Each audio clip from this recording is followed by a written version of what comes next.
This is the Troll Patrol. Live with Justin Freakin. Welcome to the Troll Patrol Live. It's a freaking Sunday, and I'm gonna assume like the kick chat's not working. So I just went and checked the YouTube stream to make sure everything was good. I saw Clinically had commented, yet there's no comments anywhere. I don't know what's going on. Good evening, welcome. Kick has its brain farts.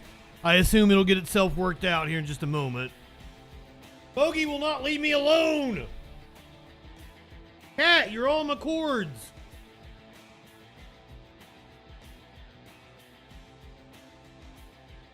I think we're just gonna have a me holding Smokey stream tonight. There we go. There we go. Everything's good. Smokes! Jesus!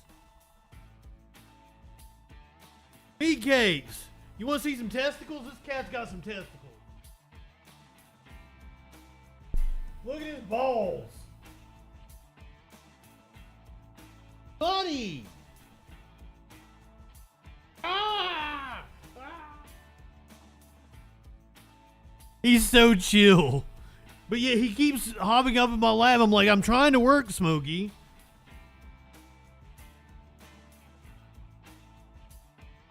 These nuts.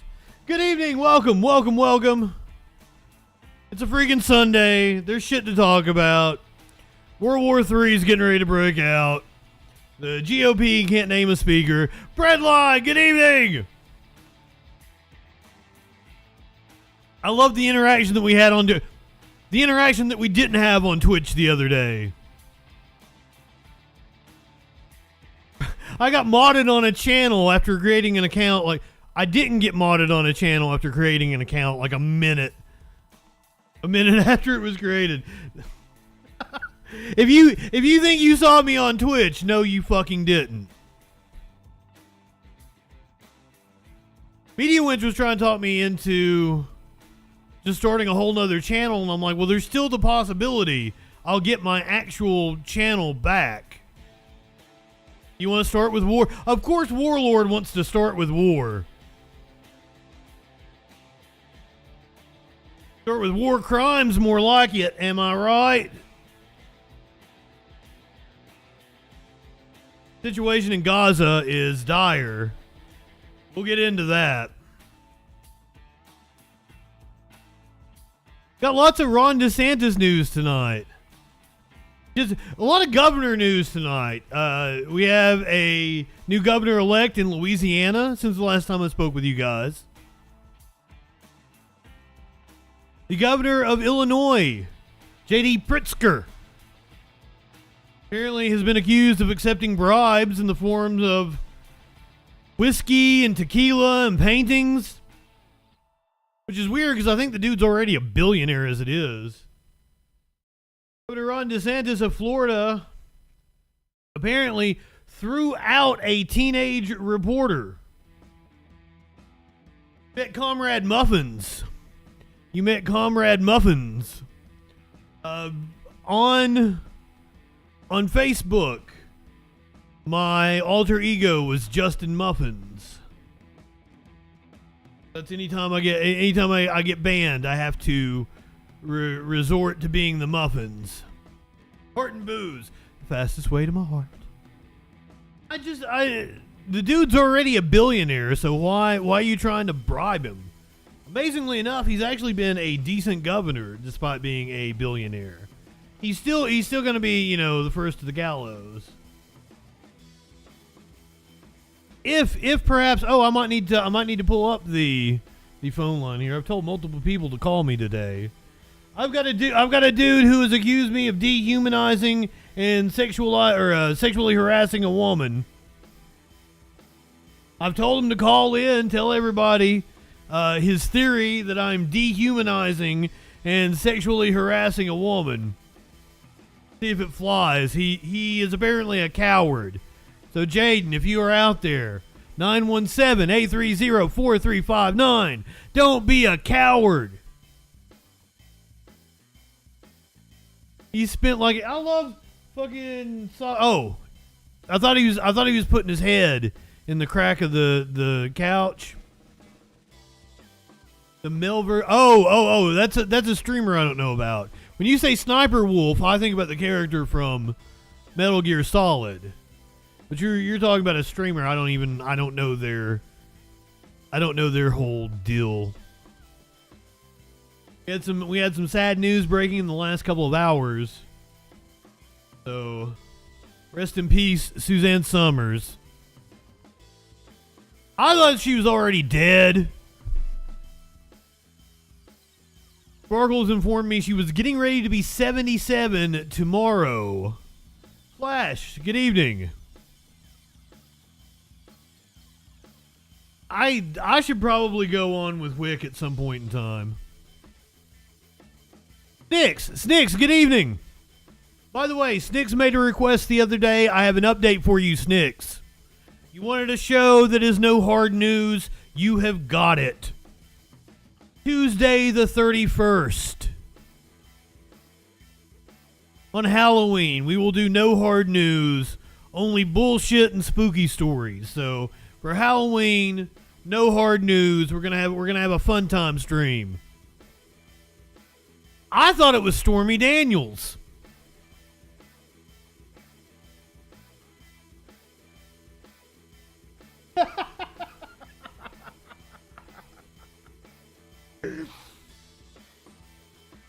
Apparently it's Pam Anderson. My bad. See, I can't be racist. I can't be racist because I thought that dude was Bobby Lashley. I think all white people look alike too.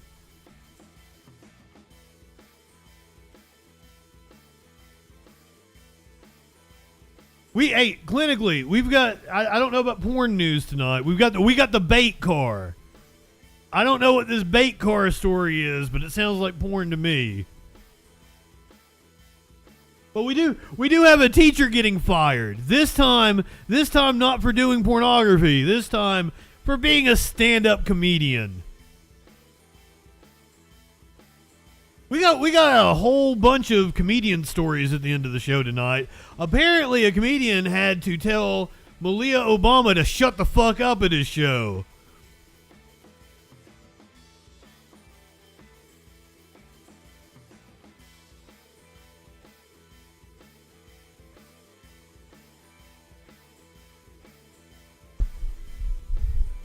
So I'm very interested to hear this story.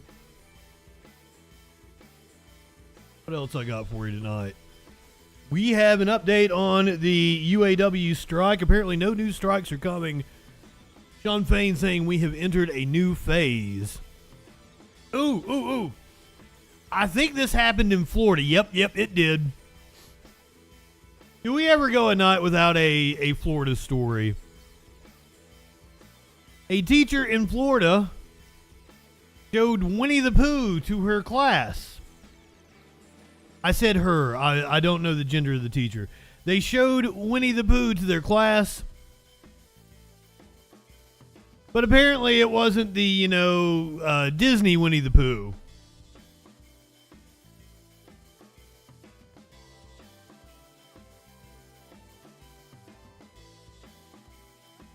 Plus, if you are on Tinder, you might have seen a famous face by the name of Kesha. Kesha now joining Tinder, apparently looking for a sugar daddy. All that and a lot freaking more tonight on the Troll Patrol Live. Welcome. Good evening. Let me bullshit a little bit more before we get into this horrific story we're going to have to cover tonight. I love Kesha. I saw Kesha in 2017. And one of the I didn't know at the time that like glitter beards were a thing. Every male in that audience, except sans a couple of guys that were there with their girlfriends, every male that was in the audience to see Kesha had like a glitter beard going on. And if I had known that was a thing, I would have totally glittered up my Fu Manchu. Now there was a lot of glitter in the show. Kelly, good evening. He actually fucking glitter just like boom off the stage. You don't attend a Kesha show without being covered in glitter by the time that you leave. And she also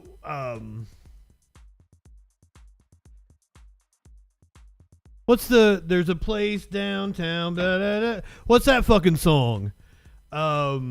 Set It Off or whatever the fuck it's called. Like that was her closer. For the main set, that wasn't her encore, but that was her closer. Like, that had fucking cannons that shot confetti and shit into the crowd. Glitter confetti, of course.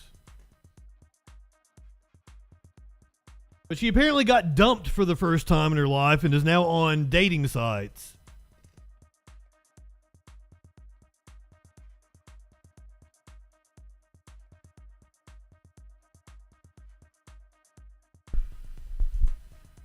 Well, I love the show. I love Kesha. And it was in Nashville, which is apparently her hometown. I didn't know that. I'm told that it was at the Ryman Auditorium, right? And I've seen like multiple artists now cry because they're, including Kevin Smith. I saw Kevin Smith at the Ryman, and that motherfucker cried because he was on stage at the Ryman. Kesha brought out her mom and cried like, oh my God, I can't believe I'm at the Ryman. Ween is like the only artist I saw at the Ryman that didn't cry. Maybe they did backstage, I don't know. Dean Ween was definitely waving his dick in the wind though. And there's people in the chat like, this motherfucker saw Kesha and Ween. What kind of musical taste does he have?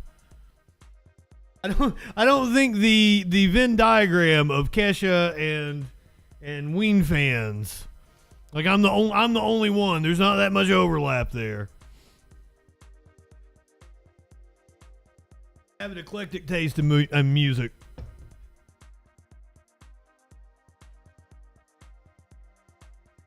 I don't want to have to do it. I got nothing else to bullshit about. So I guess we'll go ahead and get to the news.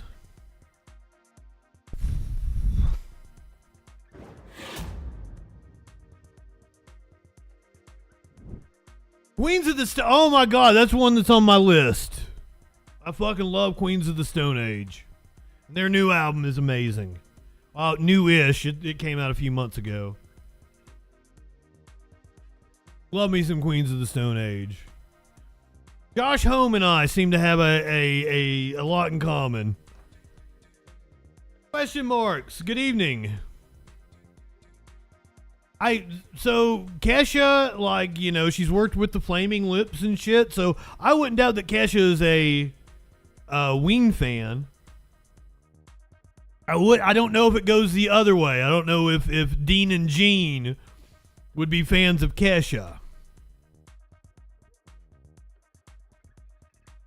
The Bass Pro Pyramid, I forgot about that shit in Memphis. Who has no bad albums, Ween or Kesha? Ween just is amazing. Anything they fucking do, shoot it right into my veins. I think they are a joke band, but they are like the most talented, fucking brilliant joke band ever. I mean, their name is Ween, and like their biggest hit is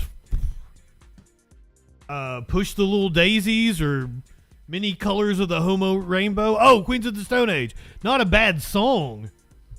They're one of those bands that like I fucking never skip a song. Even the ones that I don't like as much as other songs, they're not bad. All right. Seriously. We got news to do, and the news sucks. Shitty news. I'm gonna try not to spend too much time on it because fucking everybody else is talking about it. But let's go over the happenings in Gaza currently. The United Nations Humanitarian Office has warned that fuel reserves at Gaza hospitals will probably run out within the next 24 hours, while the UN Relief and Works Agency for Palestine Refugees says Israeli raids have created an unprecedented humanitarian catastrophe. Dustin, good evening. Palestinians say Israel's announcement of restoring southern Gaza's water supply is a publicity stunt because its bombardment has significantly damaged the water pipes. Top U.S. officials have warned that the war between Israel and Hamas could escalate, and it looks like it's going to. It looks like Israel is going to launch a ground invasion imminently as American warships headed to the region amid growing clashes on the country's northern border with Lebanon.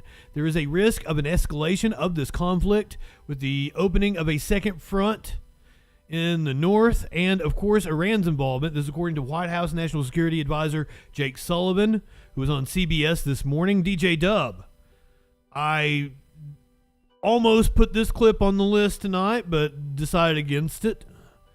We're gonna try to gloss over this pretty fast.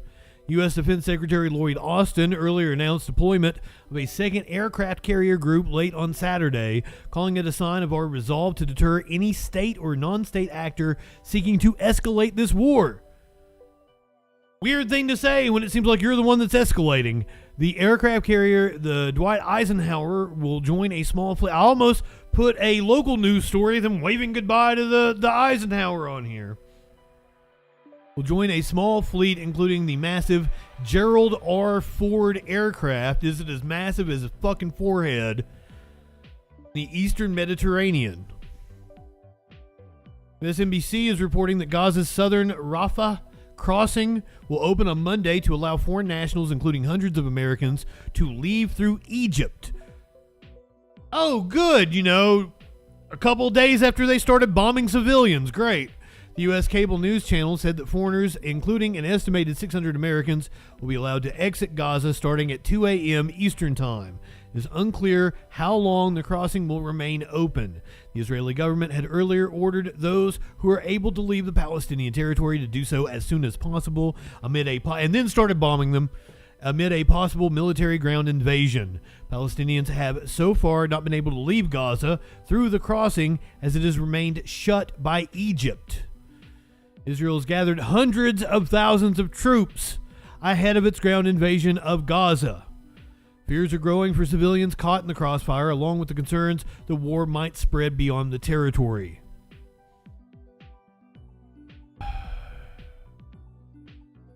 We're getting reports in the last couple of hours of several deaths following Israeli air attacks on two civil defense facilities in the eastern and southern parts of Gaza City. Al Jazeera Arabic is reporting that at least 7 people were killed in the raids, and a public telegram message is confirming the death toll. At least 5 Palestinians were also reported killed in a separate bombardment targeting a house west of Khan Yunis, a city in the southern Gaza Strip.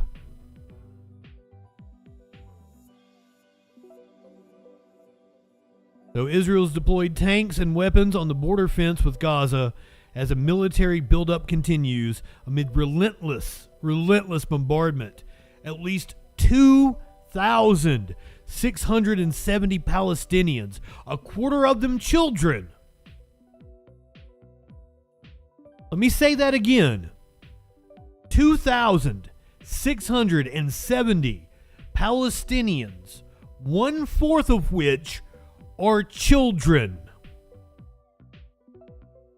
have been killed in Israeli airstrikes. The number of Israelis killed in Hamas's military operation stands at 1,400, including 286 soldiers. Palestinian Authority President Mahmoud Abbas says the actions and policies of the group Hamas do not represent the Palestinian people. An estimated 1 million Gaza Palestinians have been displaced in the first 7 days of the conflict with Israel, including, according to the United Nations. A group said the situation in the besieged enclave is catastrophic.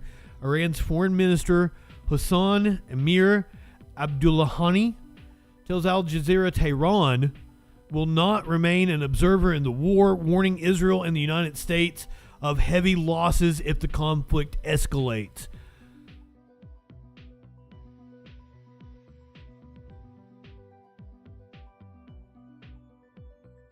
We could very well be on the verge of World War III, and that's not even a joke.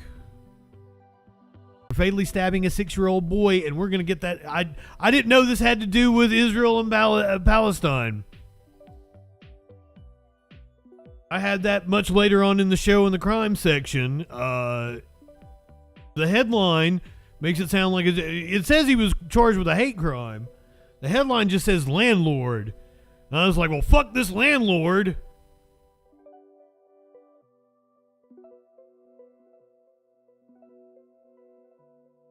Apparently, right-wingers are accusing CNN of doing some fake reporting in regards to video coming out of Israel, a viral video that claimed to show a CNN team staging a rocket attack in Israel was fake. It's being slammed as another case of misinformation on Elon Musk's X. There is upheaval around X, the Eurozone pressuring Elon to do something about the bullshit, the staggering amount of bullshit that is circulating on X, Twitter, whatever the fuck you want to call it. A viral video that appeared to show CNN correspondent Clarissa Ward and her crew staging a rocket attack has been debunked. Now this is the actual clip from CNN. Just moments ago, CNN's teams on the ground near the Israel-Gaza border. They had to take cover, jump in a ditch. We watched a clip a lot like this last week. Show you these moments. Listen to this. Get down. Closer. Down. Get down. Close, close, close. Richard, good evening. You're fine. You're fine. You're fine. You're fine. You're fine. You're fine. You're okay. You're all right. You're all right. Okay. That's the Iron Dome. Okay. That's the Iron Dome. Yeah. Fine. Clarissa is on the ground right now. Clarissa, tell us what's happening. Stand by. Hi, John. So forgive me, I have a slightly unelegant position, but we have just had a massive barrage of rockets coming in here, not too far from us. So we have had to take shelter here by the roadside. We're just about 5 minutes away. Gaza is in that direction. We can hear now a lot of jets in the sky. We could also hear the Iron Dome intercepting a number of those rockets as they were whizzing overhead and making impact in that direction, not too far from here. We came to this location because this was ground zero for this entire operation of carnage. Hamas militants came on a pickup truck. This was the first place where they breached that border wall, and they basically drove down this strip, just spraying lead wherever they went. We saw, in fact, I was just grabbing it before that happened and we had to hit the deck, but heavy weaponry being used. It's saying we can get up now. Where are we moving to? Sorry, just 1 second, guys. Okay. Just come up and go this way and then... All right, so now I can show you the scene here. This is where those militants first came, opening up fire on all these vehicles. There's a baby carriage down there, turned over on its side. You can see over there, Clayton, if you just show in the distance there, some kind of strikes, looks like in Gaza as well. Return fire. Or is that the smoke from the rocket launches? Forgive me. It's a little difficult after being crouched in a ditch to know exactly what's been going on. But yes, I bet. multiple casualties along this area. You can probably see the scale of the damage that was done to these vehicles. A lot of them just blew up with the force of the ammunition they were taking. And they're just now towing away the actual pickup truck that was carrying those Hamas fighters. It met with some resistance. Careful, Clayton. There were a couple of A nice fucking truck. window shields, in the windshield rather. So they stopped the car, they got out of it, and they just went on this shooting spree. This is also, they believe, where a lot of hostages were taken. They just got out of this, started grabbing people, started shooting people, and taking them back to that side of the border. We're going to get over to Nick Robertson, but first, John. No, we're not going to listen to Nick Robinson. We're going to go to the fake video shared out by right-wingers on Zitter. So this is our good friend Jeremy, the quartering. CNN busted faking an attack in Israel for the camera. So this is a fake video. Now, Jerry, now you can see the area is completely deserted, but I want you to get them off the road, get them laid down next to the road, okay? Closer to the road, Jerry. Move them. It looks like you're in the middle of a forest. Get down. Close, close, close. Okay, Jerry, tell the cameraman to keep Clarissa in shot, okay? It's not the Blair Witch Project. You're fine. You're fine. You're fine. That's it, perfect. Okay. Get nice and close. You're Get right. the cameraman nice and close. That's the Iron Dome. Okay. That's the Right, now Iron look Dome. around, Jerry. Just look around as if you're in danger. Try and look nice and scared. Yeah, that's it. Catching your breath. Dead scary over here with all the bombs going off and all that. Was this Ricky Gervais doing this? Okay, that's beautiful. That's the money shot. Nice and tight on Clarissa. Quesadilla. Situation, guys? Tell her yes. Yes. Can she hear the shells, Jerry? Because they are about 6 miles away. Can you hear the shell? Stay down. Derek, can you boost the volume on those explosions, please? We have to stay here. We have to stay here. Oh, and be a darling and patch me through to Clarissa's microphone, Guys, please. come to us. Clarissa, I need you to stop. I worked in TV for years, and that doesn't sound like a. Good. Now we're getting. That doesn't sound like a producer. We should be going live in about 15 seconds. Okay. Were you guys rolling on this? Yeah, we're rolling, Clarissa, but we're not live yet. Okay. We can't show the earlier bit because we want people to think you're in danger. That was shared out by the quartering. The video is clearly intended as a parody, but people who don't follow the account could misinterpret it as genuine, giving the seriousness and persistence of the events. I don't think Jeremy meant this as a parody.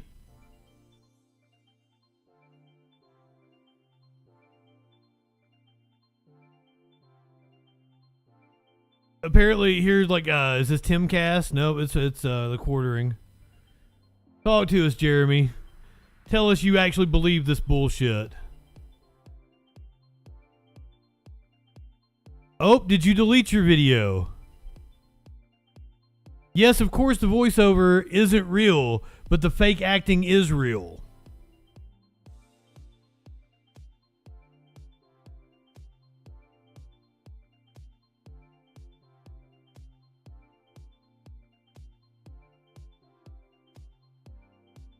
In a follow-up post to Twitter, the quartering account clarified that the voiceover was fake. Thus, many changes to the social media platform could be behind the increase in misinformation on the site. I would be fairly confident to say that a lot of what we're seeing right now is a direct result of the policy changes that were implemented by Musk. This is according to Sander van der Linden, a professor at the University of Cambridge and author of Foolproof, Why Misinformation... It's a book plug in the fucking news story. Why misinformation infects our minds. It's always a book plug. Did Jeremy do that? That's what I wanted to find out. Did Jeremy do the fucking video? CNN spokesperson told the New York Post that the audio in the video posted and shared on X is fabricated, inaccurate, and irresponsibly distorts the reality of the moment.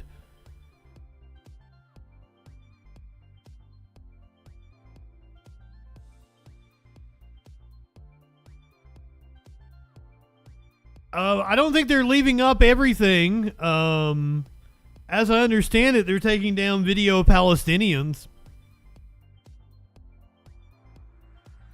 Do with that what you will. I can't confirm anything. Also, Libertad, did I tell you good evening? Mitochondria, good evening. So glad to see all of you tonight. DJ Dub, I think I gave you a what's up. Glad to see your face. I can't confirm that they're taking down videos of Palestinians, but I've heard that secondhand account. Reuters, however, is posting. We mentioned journalists getting offed. Reuters now releasing video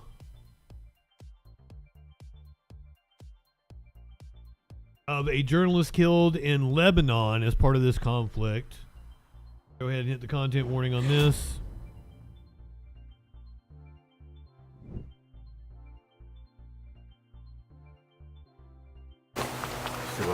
Reuters journalist Issam Abdullah was filming a live shot while in southern Lebanon when Israel fired artillery into the area where he was gathered with several other journalists. Abdullah was killed in the blast and 6 other journalists were injured.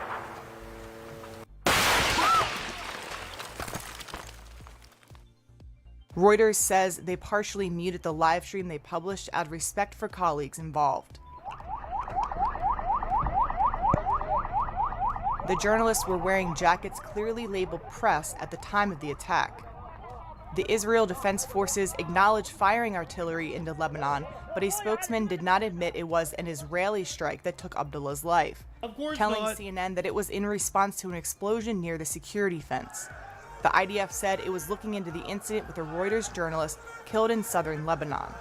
Prior to this incident, at least 12 journalists have been killed since the onset of the war, according to the Committee to Protect Journalists. In a statement, the Lebanese militant group Hezbollah said it fired missiles at a town in Israel, killing 1 Israeli on Sunday in response to the killing of Abdullah on Friday, as well as the killing of 2 elderly civilians during a crossfire between Hezbollah and Israeli forces on Saturday. I don't want to say it seems like they love killing journalists, but they sure do kill an awful lot of journalists.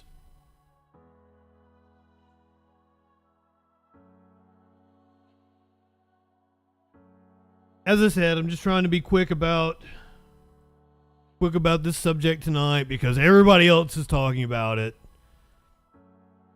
So I'm gonna do my best to get you caught up on the other news, but I felt the need to do a headline of what's going on, just in case anybody hasn't been paying attention to the news. If there are people that only get their news from me, I want to make sure that we cover all the bases. Let's move on to other bullshit. Election is held in Poland, where the Conservative Government Party has won the most votes. Exit polls in Poland's general election indicate that the governing Law and Justice Party has won the most votes. They also indicate a coalition of opposition parties who may win the most seats in Parliament. Vote counting got underway a short time ago in a contentious election that pitted Poland's governing party against a coalition of liberal and left-leaning parties. The Law and Justice Party has been criticised for pursuing policies that its opponents say undermine the rule of law in Poland. Opposition parties have promised to repeal government reforms and... The Law and Justice Party undermining the law in Poland. That sounds about right-wing. Its opponents say undermine the rule of law in Poland. Opposition parties have promised to repeal government reforms and want Warsaw to maintain close ties with the European Union. All right, well, let's go to our correspondent, Brussels Bureau Chief Alexandra von Namen, who is in Warsaw for us. Alexandra, great to see you. So exit polling indicates the Law and Justice Party has won the most votes, but the opposition Civic Coalition and its allies will have the most seats in Parliament. Who's likely to form Poland's next government? Well, the leader of the opposition of the Civic Coalition, Donald Tusk, today was very confident that his party, together with 2 partners, will be able to form a coalition. They ran on different tickets, but they declared before the election that they would like to form a coalition, and it seems that they would have enough seats, the majority of the seats in the Polish government. But is that certain? Not yet. The ruling Law and Justice party doesn't seem to have be able to have the majority of the seats in the Polish government, in the Polish parliament, even together with a likely partner, but they still won the most votes during this election, and that is why the president will probably give them a chance first to form a government. And the Prime Minister, Mr. Morawiecki, already announced that he is willing to give it a try. So there will be probably tumultuous weeks ahead for Poland. Indeed. Now, Alexandra, if a civic coalition, though, does form the next government, tell us a little bit about their... That dude's fucking hot. God damn. What a zaddy. Policies. What would they look like? Well, Donald Tusk today, the opposition leader, said that this is a win for democracy, that Poland was reborn today, and he promised to move closer to the European Union again and to end the ongoing disputes over the rule of law issues. We know that the ruling Law and Justice Party has eroded checks and balances in Poland, trying to gain control over state institutions such as courts, the public media, and they have also introduced a very restrictive abortion law and were very hardliners when it comes to LGBTQ rights. So all of that, the opposition is saying they're ready to reverse all of those policies. Sounds like a lot of change, Alexandra. Now, Poland's relations with Ukraine have been very strained lately. So what's at stake for Ukraine, depending on the outcome, of course? Well, Poland, we have to say, has been among the strongest supporters of Ukraine. But in the last months and weeks, both countries were at loggerheads, especially over Ukrainian grain imports to the European Union, because according to the Polish government, those imports were hurting the Polish farmers. That is why the government imposed a ban on those imports. And during the election campaign, the Prime Minister also announced that the Polish government was not willing to send more weapons to Ukraine. So, of course, a lot of damage was done to the relations between the two countries. And now the opposition is promising, if they are able to form a government, they will make sure that Ukraine will get the support that they need to win the war. Thanks, Alexandra, for that update. Brussels Bureau Chief Alexandra von Namen reporting from... So basically the same exact shit that is going on in this country is going on in Poland right now. And I was actually listening to a piece, I think it was Tom Hartman, I was listening to a week or so ago, and they were talking about how, and this was in terms of Sweden, but the far right in Sweden had actually come to the United States over the last 5 or 6 years to like study the far right here. Like they said something like 10 years ago, all the meetings were incredibly boring. You know, it's about roads and just the allocation of funds for construction and zoning. But now even down at the local levels of government, it's all culture war nonsense because American politics have seeped into European politics.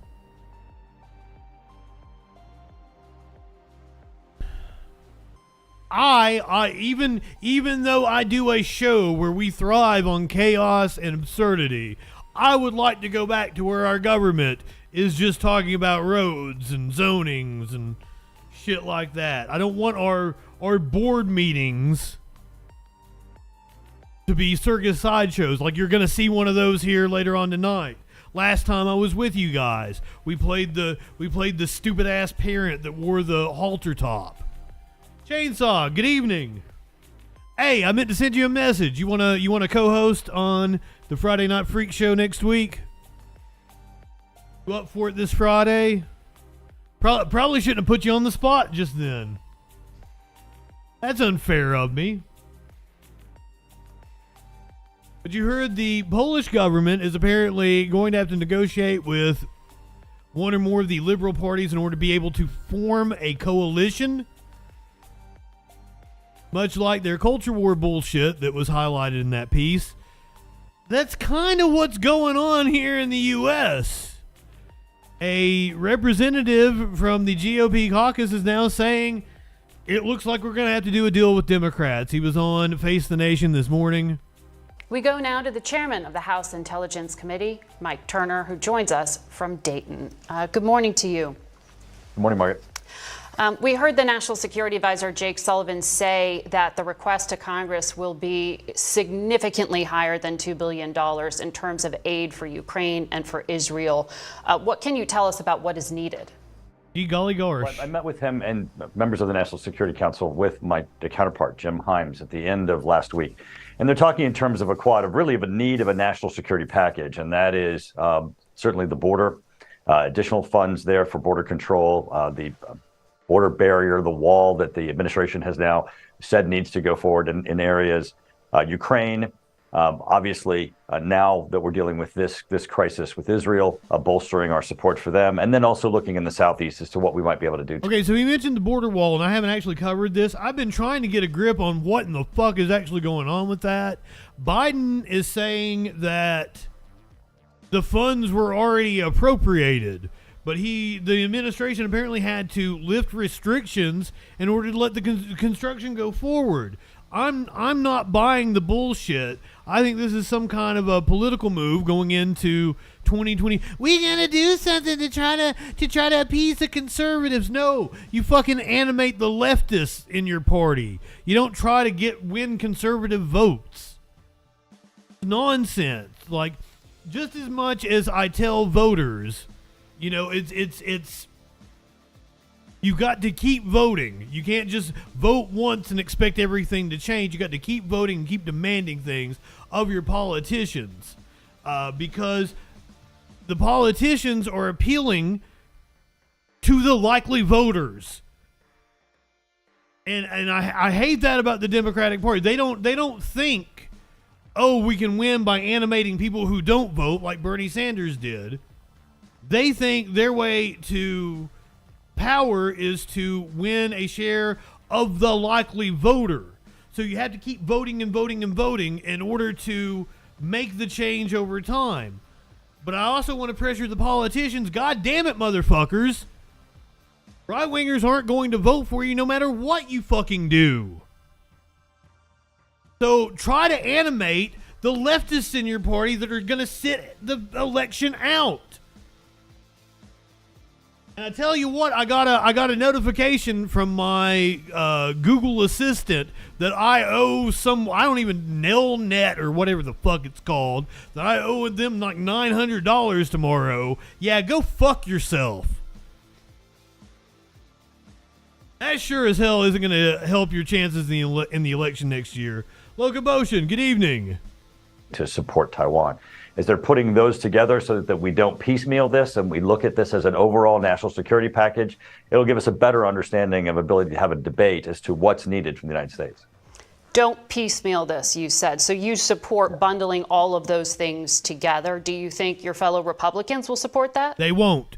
You know, at this point, Margaret, we're having a hard time keeping the House floor open. I don't want to have to keep trying to bring people in and convince them to vote for, minor pieces of overall security bills that we know are going to have to come to the House floor over this year. So as it stands right now, there are somewhere between 5 and 20 Republicans that are just dead set on not voting for a speaker unless they agree to, vote on these different bills one by one and not as a package like this motherfucker is talking. Dustin, good evening. Year and next. Well, to that point, because of course Congress is paralyzed until a speaker is chosen, do you know how long it will take before Republicans can select a speaker so you can do this important business? No, and this really is the tragedy. As you know, Kevin McCarthy was fired because he had sought a bipartisan solution to keep the government open, and those who wanted to close down the government instead closed down the House of Representatives with the aids of Democrats. This was a very bad deal. Hey, don't blame Democrats, you motherfucker. Jeffries, as he got all the Democrats to vote with less than, the vote was less than 4% of Republican votes. to take down a speaker who is working for bipartisanship. It's going to be hard for them in the future to claim they want to work in bipartisanship when they fired the guy that was sitting there for doing so.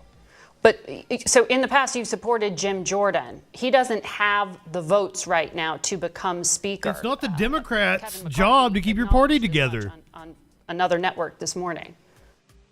Right, and he's working to do so. Kevin, when he first came out of conference where you're nominated to be speaker, also did not have enough votes to be like speaker. Well, actually, he didn't have enough votes when he first got to the House floor. And then the coalition formed that elected him. Jordan's working right now to put that coalition together to get to 217. So do the allegations that he turned a blind eye to sexual assault at Ohio University cause any problems for you, or the allegations that he had knowledge of Donald Trump's attempts on January 6th and leading up to it to stop the election certification? Well, first, Margaret, the allegations at Ohio State, there's not one person who's ever said that they have knowledge of Jim Jordan having any knowledge. And what occurred at Ohio State... Apparently there is a phone call where he called one of the students and begged them not to go public with letting everyone know that he helped cover it up. So shut the fuck up, Representative Turner from Ohio. Wasn't even under Jim Jordan. He was not the head coach. This was not something that he had responsibility for. So those that are making accusations are making, just presumptions of, well, he would have had to have known. But there's no one, I mean, mind you, this was years ago, no one who has come forward at all ever said that there was actual knowledge on Jim Jordan's part. And of course, he condemns what occurred there. With respect to Donald Trump, that's a mess that's going to continue going on the issue of January 6th. And Americans are going to be able to have that debate as we go forward in this next election cycle. So no pause on your part. I believe victims. Ex-Ohio State wrestler says Representative Jim Jordan asked him to deny the abuse allegations. That is an active participation in the cover-up. For Jim Jordan, do you think that there is an alternate here where Republicans work with Democrats to find a mutually acceptable speaker? Well, that would not be my preference, since Hakeem Jeffries walked away from the opportunity to do that when Kevin McCarthy was on the floor. The vote on the floor was, should the speaker, Kevin McCarthy, be removed? No. Allow me to correct it. Democrats, they threw out several proposals for how they would vote for McCarthy. Drop the sham impeachment hearing was one of them. They also put forward a proposal for a joint power sharing agreement, and McCarthy turned them all down. So shut the fuck up, dude. Moved. And every Democrat, 208 of them, voted to remove Kevin McCarthy. So at this point, I would prefer there to be a Republican solution, because when they rejected bipartisanship, it's kind of hard to then go back to it. Mm-hmm. But we have a lot of people on the bench. I think Jim Jordan will be an excellent speaker. I think he'll be able to get to 217. If not, we have other leaders in the House, and certainly he's smoking crack. If the radical, almost just handful of people in the Republican side make us unable to be able to return to general work on the House, then I think obviously a deal will have to be done. Wow. I want to also ask you about a comment you made on this program recently. You were talking about classified documents mishandled by the current president. And you said that when it came to Biden and Trump, they're both equally egregious with equal classification issues. Nope. This past week, President Biden was interviewed by special counsel Robert Thur. Will there be legal consequences? Will your committee do anything to act on this? I mean, and what exactly do you mean equally egregious? Well, when you look at the documents, both the classification level and the subject matter, both sides, Trump and Biden's documents, if they had been released in the public or gotten into the hands of nefarious parties, would be damaging to the United States national security. When I look at those documents, there are documents on both sides, equally egregious, that would have negative consequences to our means, methods, techniques, and our allies. Now, in this instance, I think President Biden needs the same consequence that they pursue with President Trump. The actions are the same. And in this instance, if you know... No. Trump tried to hide it. Trump tried to cover it up. Trump was requested to give the documents back for months and didn't do it. He didn't comply. That is the thing that burns me up about this bullshit. They gave that motherfucker every opportunity in the world to avoid prosecution in that case. They, every single jurisdiction where Trump has been prosecuted, they have given him every chance to not be prosecuted. And he has basically forced their hand. Maybe in Georgia. I was on Twitch once. Not anymore. You're getting leak after leak after leak on the Trump documents. You're hearing nothing on the Biden documents. So you're continuing to see the inequality that comes out of the Justice Department as there's silence on the other side with respect to Biden's. And by the way, he was a serial classified document hoarder. I reviewed. Also, not leaks. The things we are learning about the classified documents are coming from court filings. Documents that were from all the time that he's been in government.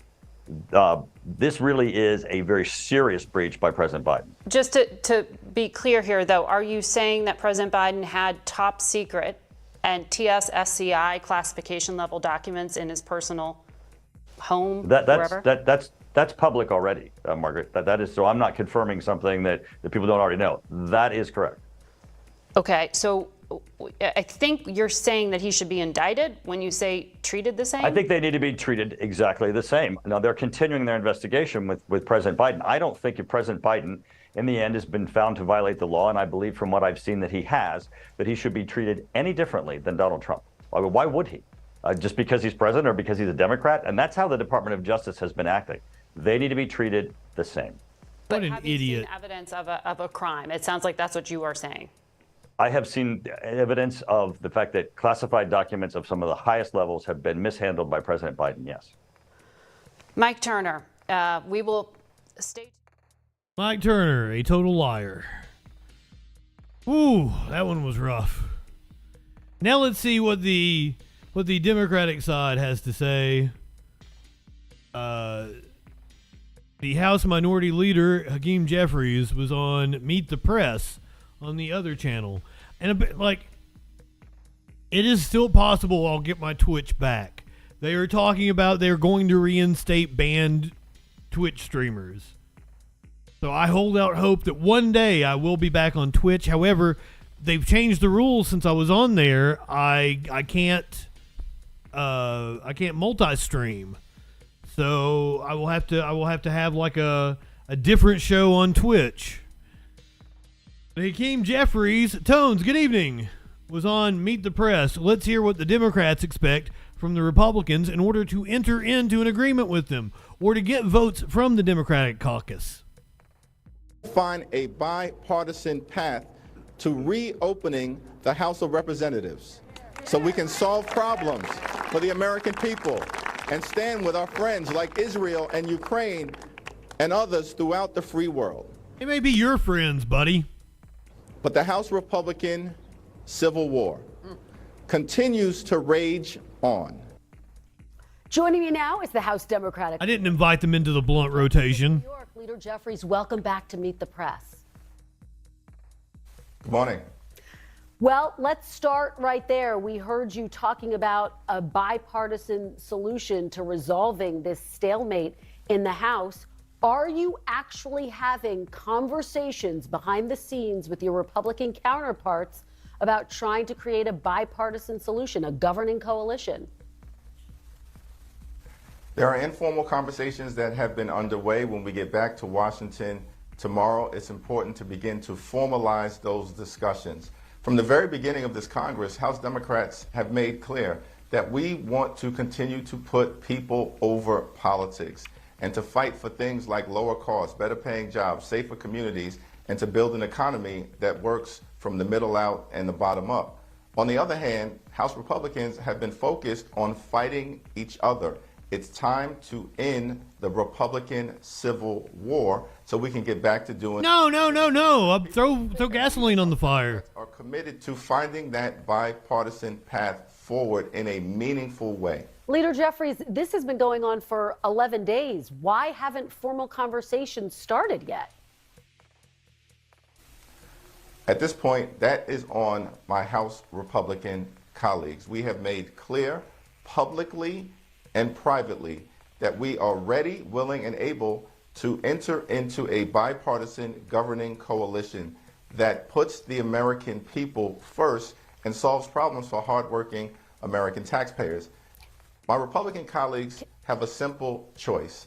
They can either double or triple down on the chaos, dysfunction, and extremism, or let's have a real conversation about changing the rules of the House so it can work in the best interest of the American. So what he's talking about is a joint power sharing agreement between the Democrats and the Republicans, which would like split the committees 50-50, as opposed to like the Republicans having one more on each committee.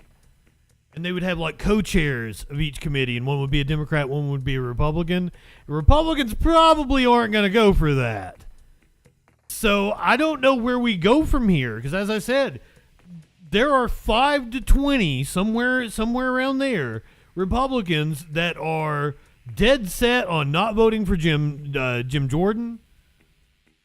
They were dead set on not voting for Steve Scalise. So who the fuck could Republicans put forward that would appease the terrorists in their party? And I don't see them entering into a joint power sharing agreement, though that would be super fucking cool. We would have like co-speakers of the House probably.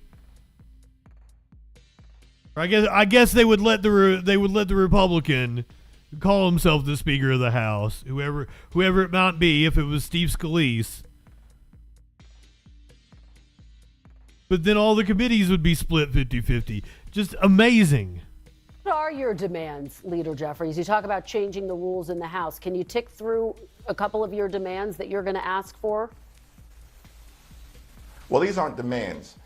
We are ready to be reasonable in trying to find the common ground necessary. What are they? What is it that you want? We want to ensure that votes are taken on bills that have substantial Democratic support and substantial Republican support, so that the extremists aren't able to dictate the agenda. The current rules of the House have facilitated a handful of Republicans being able to determine what gets voted on in the House of Representatives, and that undermines the interests of the American people. We can change the rules to facilitate bipartisanship, and that should be the starting point of our conversation. And Leader Jeffries, I hear you saying that this is a Republican issue, and of course the discord is there, but as the Democratic leader of the House, don't you also bear a responsibility to bring this stalemate to an end? We want to reopen the House and get to a place where we can tackle the challenges that are in front of us domestically, as well as make sure that we can stand with our close friend Israel during her time of need in terms of ensuring Israel's ability to decisively defeat Hamas, a brutal terrorist organization. We need to be able to stand with the Ukrainian people in its effort to defeat Vladimir Putin and Russian aggression. We need to be able to make sure that we can keep the government open to meet the needs of the American people. And so we are ready, willing, and able to have those conversations. You'd effectively need about 5 Democrats to get on board and support a Republican speaker to have a governing coalition. Have you identified a candidate who you could potentially get behind, and would you allow your members to vote for a Republican speaker? We have not identified any candidate on the other side of the aisle, because our focus is not on the individual, it's on the institution of Congress and the best interests of the American people, which is why what we've suggested is that we reevaluate the rules that are currently in place to facilitate bipartisan cooperation and to eliminate division. And Leader Jeffries, how worried should people be about a potential government shutdown? It's now less than about a month away. November 17th. We entered into an agreement to avoid a catastrophic default on our debt in May, led by President Biden, who's doing a tremendous job.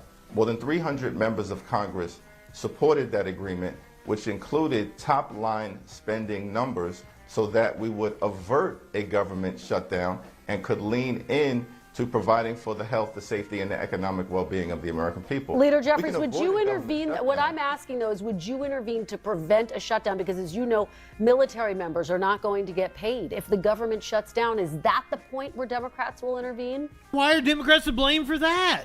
House Democrats have already intervened to prevent a government shutdown. House Democrats provided a majority of the votes But on in this September instance- 30th but in this to avoid a government shutdown. We certainly, we are not the party of government shutdowns. We are the party that puts people over politics. And so, of course, we are prepared to enter into an agreement that keeps the government functioning and that meets the needs of the American people. What I'm saying is that we entered into an agreement already that is a matter of law. And the problem is House Republicans breached that agreement less than a week after it was entered into at the end of May. If we get back to that agreement, we have a clear path forward to make sure that the government stays open. All right, Leader Jeffries, thank you so much. Really appreciate it. We will stay tuned. Appreciate your joining.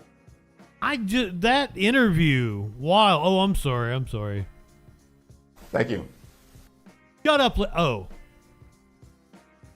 He wasn't there. My apology. I was expecting Lester.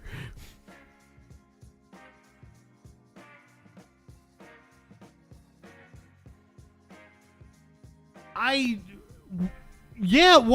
is it always that why is the dysfunction of the Republicans the Democrats' fault? I don't understand it. We're going to get so many juicy details out of the Cheesebro Powell trial. Oh my God, it's going to be so good. I cannot wait. That should be televised. So we might have to go live with it.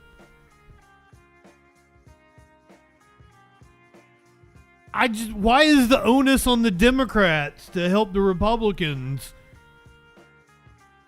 put together their coalition? That's not how it works.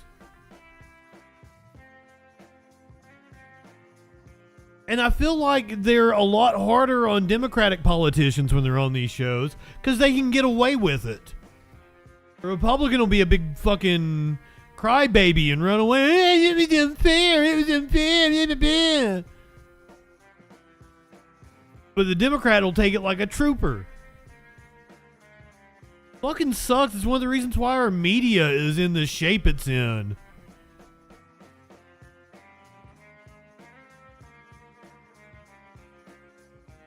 So, Louisiana holding an election. Republican Jeff Landry, we talked about him. He's the current Attorney General of the state of Louisiana. When we were covering the death penalty last week, we talked about Landry. Landry has now won the governorship in Louisiana, is now the governor-elect.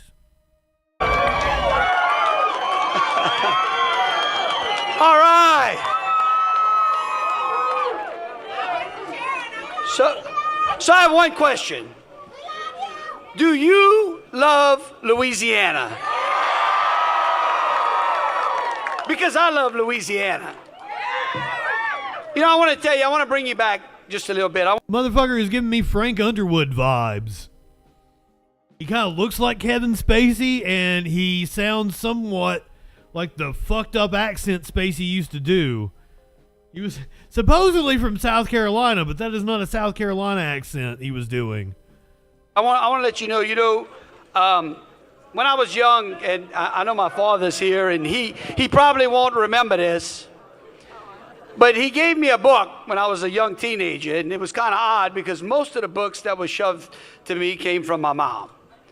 But he gave me a book about the Acadians. He gave me a book about the Cajuns, and when you open the preface Cajuns of that book and explain the 300 years that the Acadians were here in Louisiana, it said that there were three tenets that the Cajun people lived by.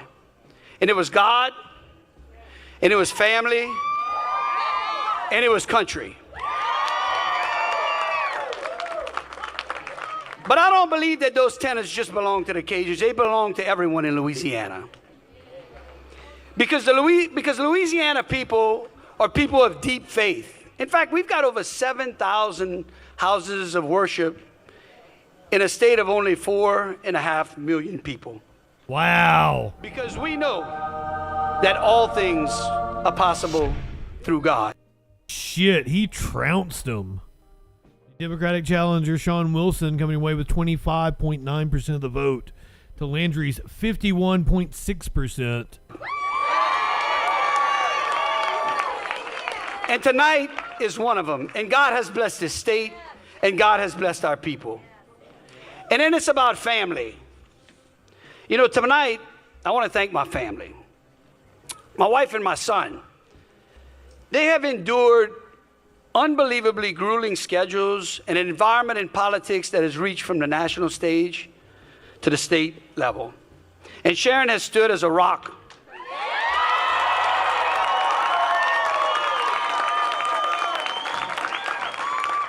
Nothing to brag about. Especially when you are in one of the poorest, least educated states in the country with one of the most corrupt governments. Compass, and she has been our. But we have a lot of churches. And JT, he has spent his entire childhood with us serving the people of this state. I just broke my chair. And he has done that. Well, that's not good. Politics, and he's been amazing. He has shouldered it well to my father, my siblings, my uncles, my aunts, my cousins, all. I thought this was going to be a news piece. I can't take it. I can't take any more of his spouting off. That was actually yesterday. Apparently election day in Louisiana.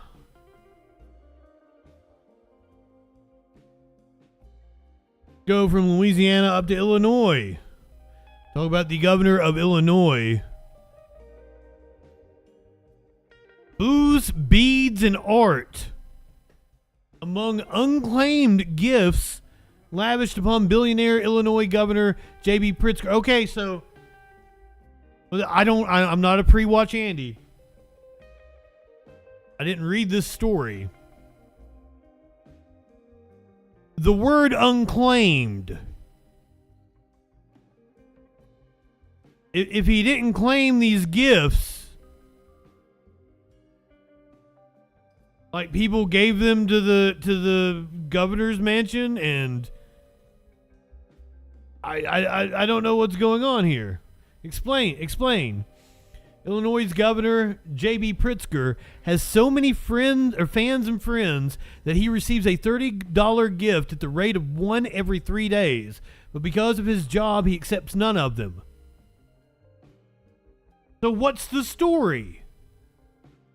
If he didn't accept... Whoa, what? I thought we had a bribery scandal going on here.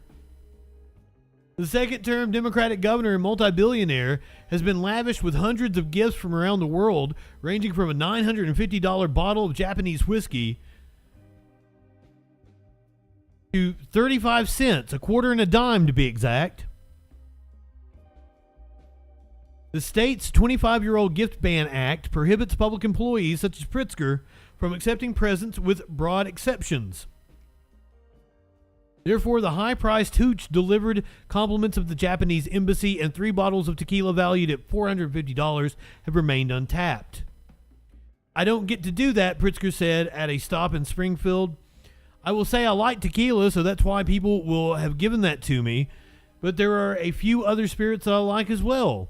Pricey bottles of alcohol are not the only gifts that Pritzker eschews. Most are stored in Springfield and Chicago with a staff member responsible for thank you notes. Together, they comprise 4.5 years of gratuities, totaling 561 gifts valued at $16,000.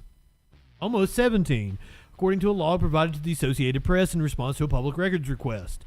Perishable food is shared with office staff and visitors. The rest will eventually end up in an appropriate charitable home, according to gubernatorial spokesperson Jordan Abdullah.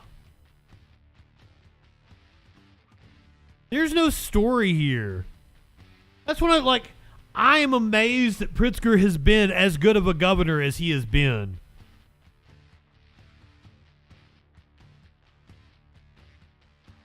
For a billionaire, he's not a bad guy. There's absolutely no story there. I thought he was being accused of bribery, and ain't shit to see here, folks. So let's go to a governor where there is shit to see. I even have some awesome video to go with it, apparently. Let's go to Florida with Governor Ron DeSantis. A 15-year-old aspiring journalist who had made Ron DeSantis squirm with his questioning was thrown out of a GOP event by police. You have the video of it happening. Nope. There's no video to go with it. Oh, now I'm sad.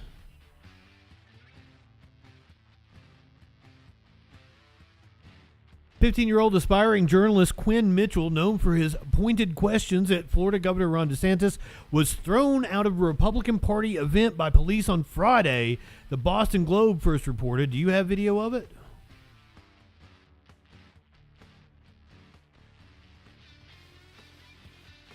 Well, Mitchell, a political enthusiast, was escorted out of the First in the Nation Leadership Summit in Nashua, New Hampshire.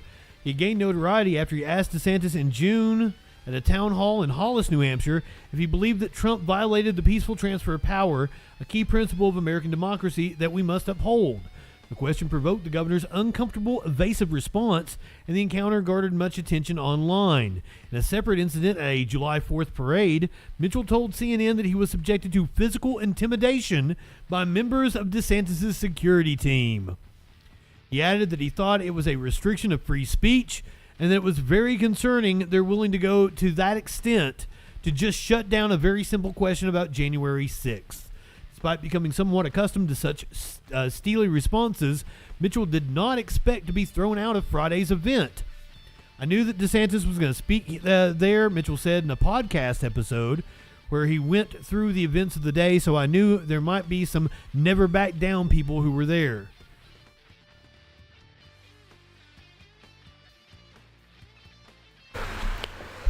I was escorted out of a GOP event by security.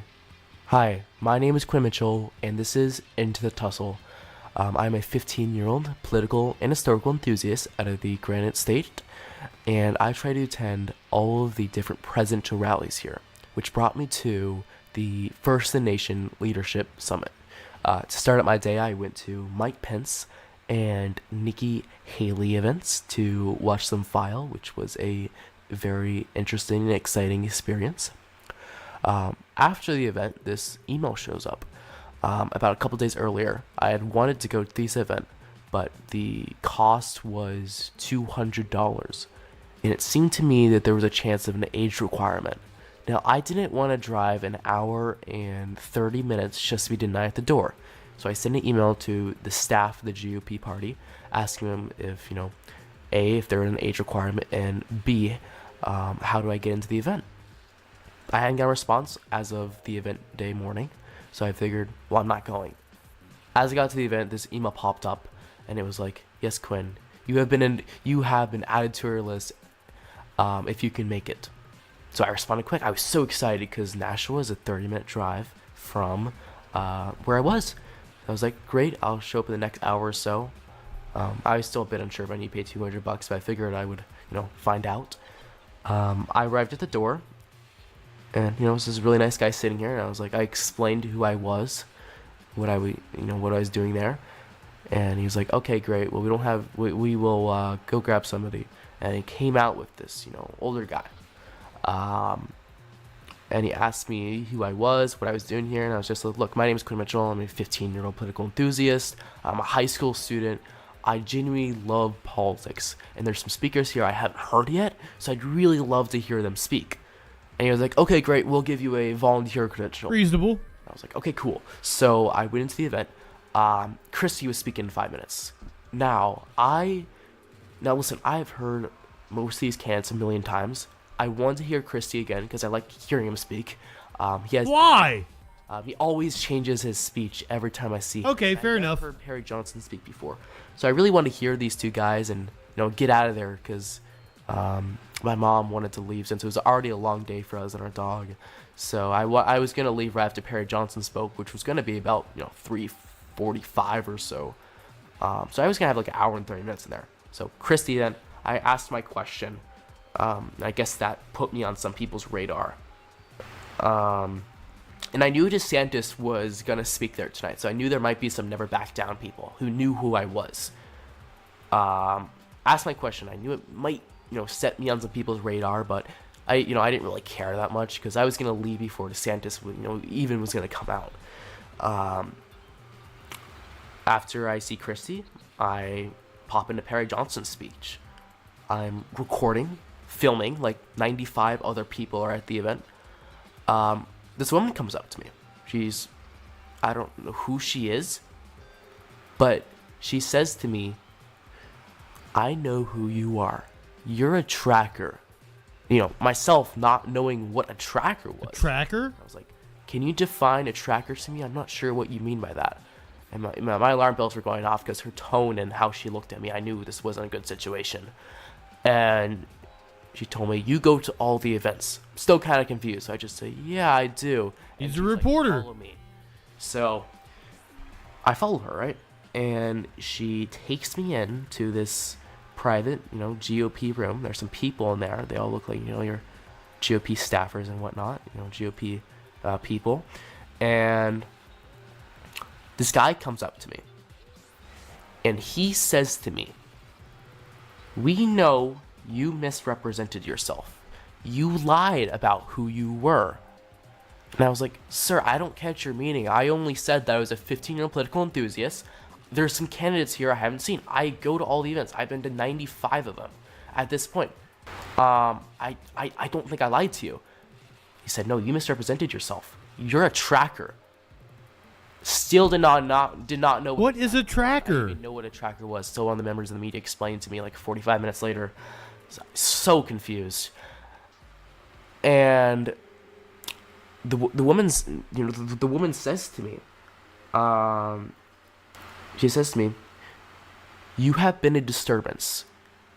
Let's keep in mind, she's calling me a disturbance because I was filming Perry Johnson speak. It's like a 30-second iPhone video. Like 95 other people were. And if I was a tracker, first of all, let's just consider how dumb that statement was. If I was a tracker and if I was going to Perry Johnson speak, why would I be filming him when there's a C-SPAN recording of it? So the logic doesn't even make sense. And she tells me, you've been a disturbance and known to be one. We have had to physically remove you from 2 other events before, and we will do it again. Now, I said to her, look, the only event I have become close to being physically removed from was a Merrimack July 4th of parade, where I was physically detained by Ron DeSantis. Ron DeSantis' security.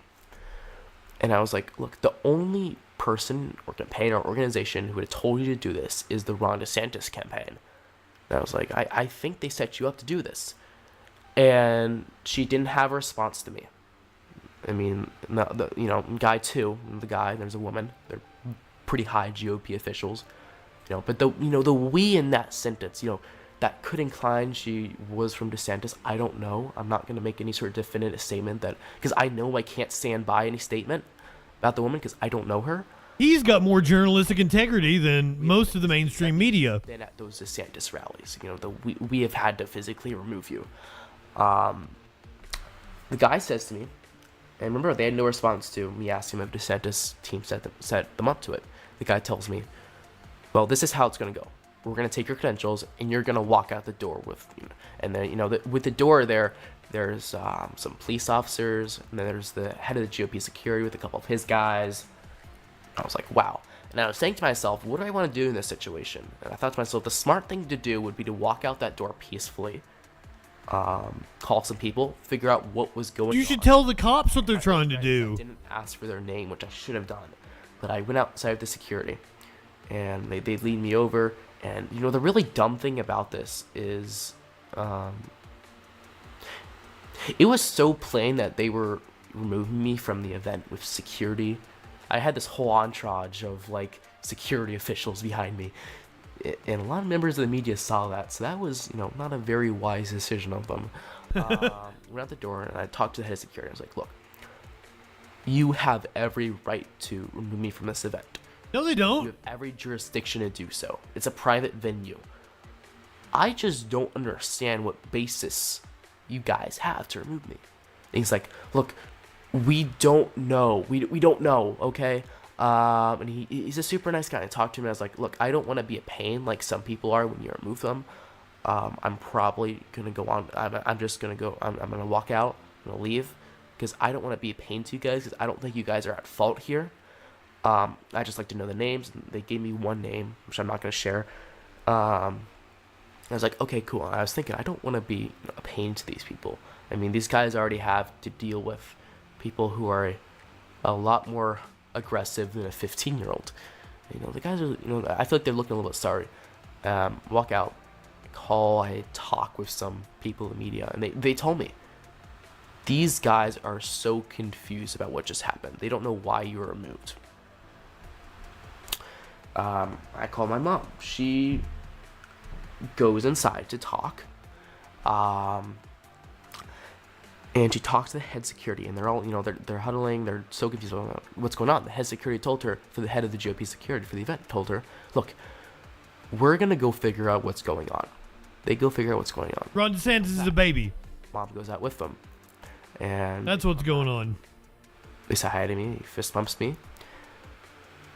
And he's like, look, I had your credential back. You can go back in. Let me tell you what happened. They were so confused. So they went to go talk with the GOP official. And the GOP official told him, look, he was disrupting the event. He was taking film footage. He's a tracker. And the GOP official said, well, he did the same as 95 other people were, which was the truth. It was a public venue. It was being live streamed on C-SPAN. Right? If I was a tracker, I would have put myself in places in that event. Not where C-SPAN was live streaming it. And the guy, you know, he looks really sorry about that. And he just says, look, I think I get it now. You embarrass Ron DeSantis, so they want to remove you. And I said, yeah, I mean, it sounds a bit ridiculous, but that is the truth of the matter. He apologized like 10 times, the police officer. They look so sorry about it. And the really sad thing about this is, and you know, the police officer told me, look, we should have never removed you. You didn't do anything wrong. You didn't break any laws. The really sad thing about this is that the GOP officials lied to the police and the security about what I was doing there. And think about that. And the police and the security basically did nothing wrong. They were told that I was disrupting the event, which was completely untrue, but that's what they were told. And that's the really sad thing about that. They were lied. They were some of the nicest people in the world, but they were lied to about the GOP officials. So who should be at fault here? Those two GOP officials. But what's the root of this? The root of this is that, in my what I think happened here, the DeSantis campaign had some sort of connection to my removal. Not, you know, I have some friends too. Like, I can't think of anybody else who had wanted to remove me from that event other than the Ron DeSantis campaign. Or Never Back Down, for the matter.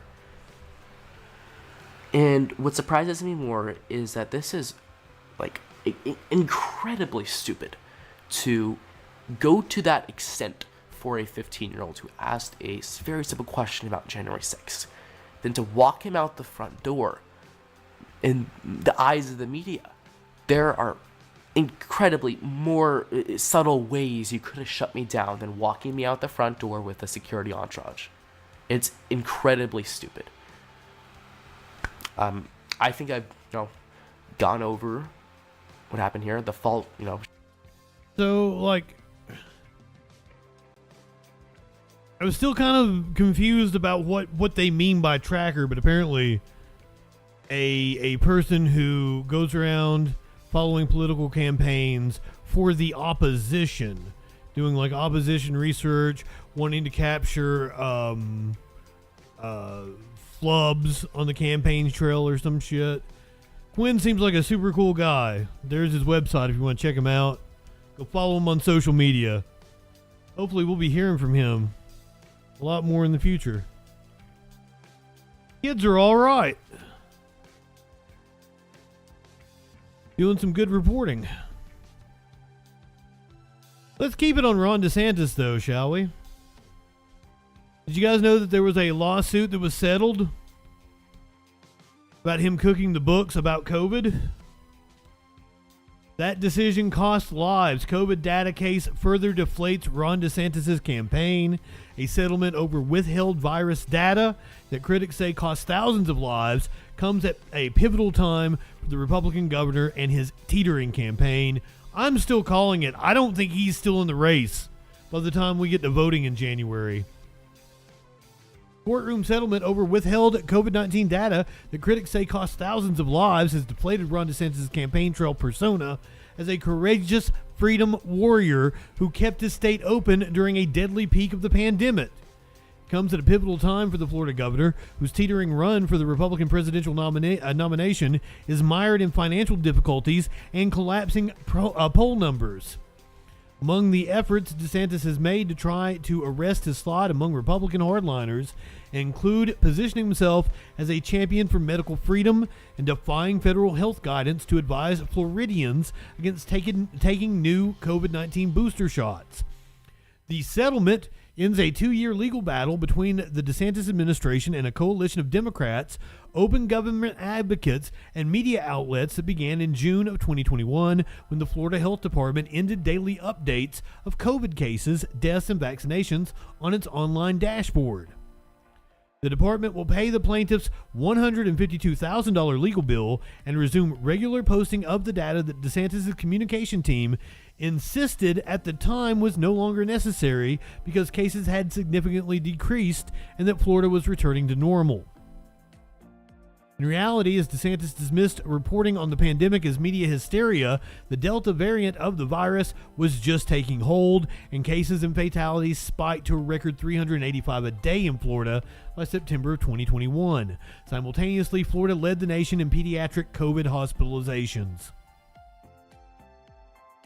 Critics dubbed DeSantis the Pied Piper of COVID, leading everybody off a cliff as he forged ahead with an executive order banning mask mandates in schools, having already signed legislation awarding himself veto power over coronavirus mandates set by municipalities.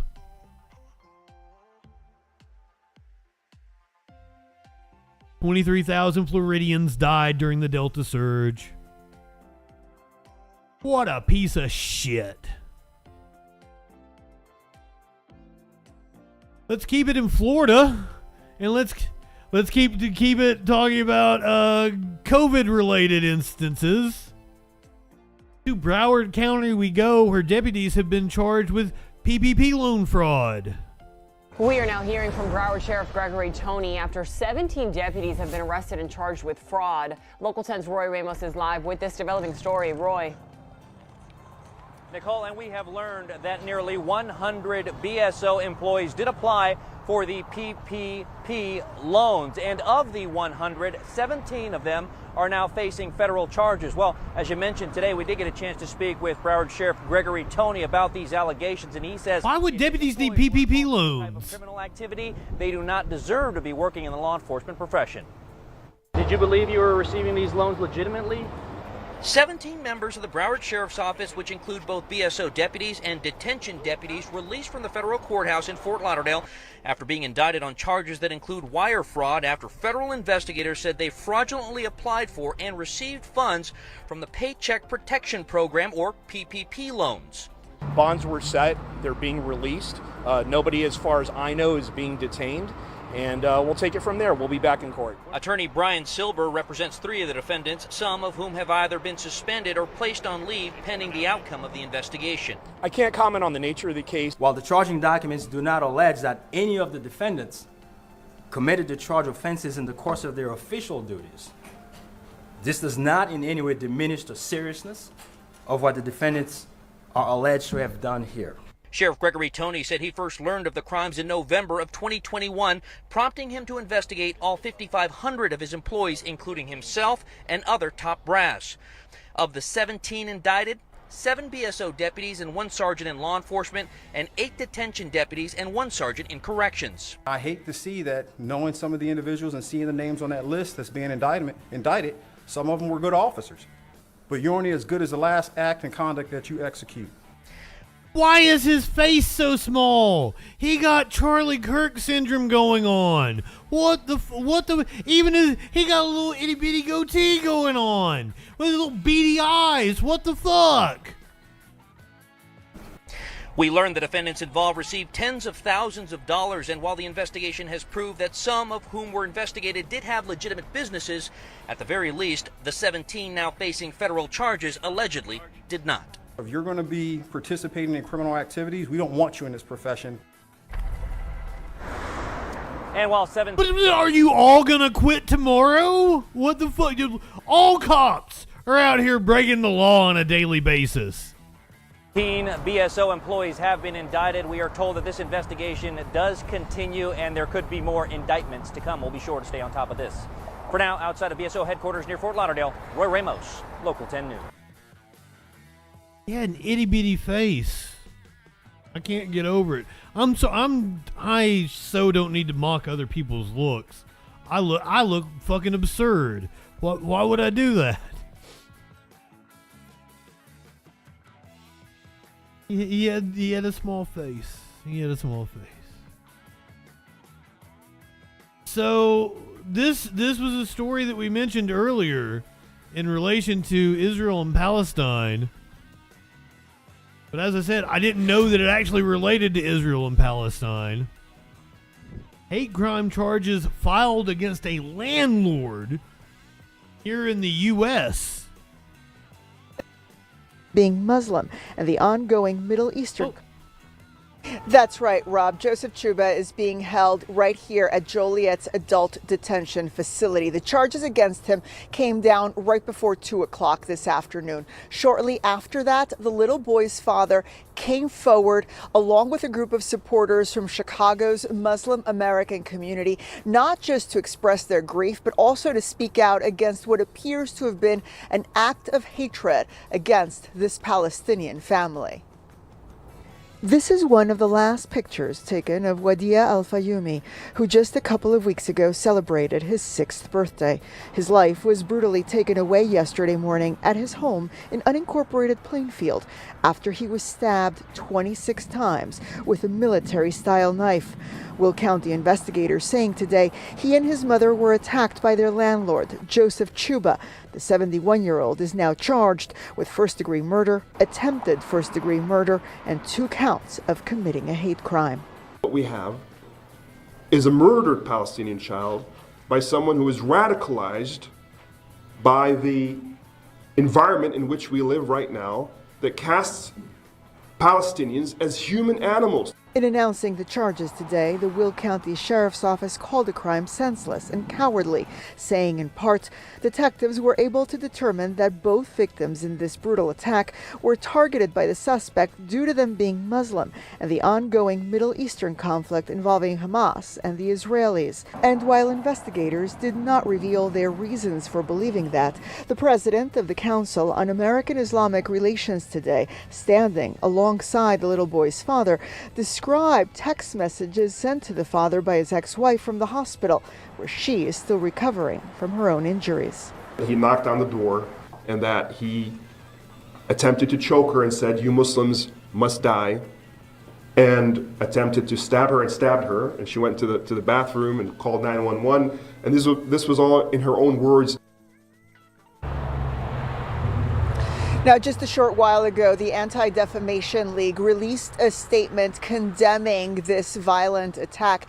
As for the investigation itself, detectives with the Will County Sheriff's Office say that Joseph Chuba did not provide a statement, but they do believe they have enough physical evidence along with witness testimony to back up their charges against him. And again, Chuba will remain here at the detention center at least until his first court appearance.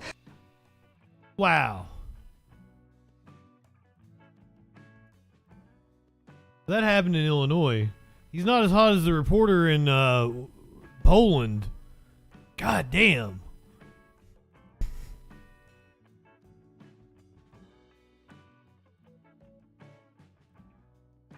It was almost just another day.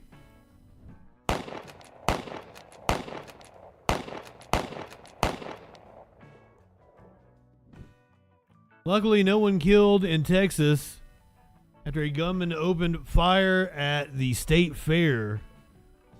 The suspect has been identified. Witnesses described chaos after hearing gunfire. Here's footage. Let's go, get out of here. Let's go, get back here.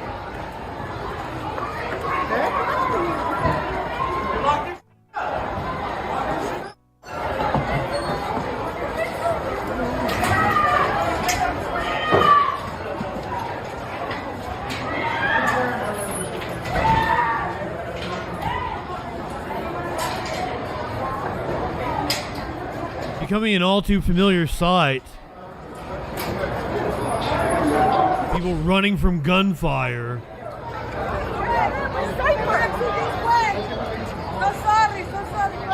You're safer in the buildings.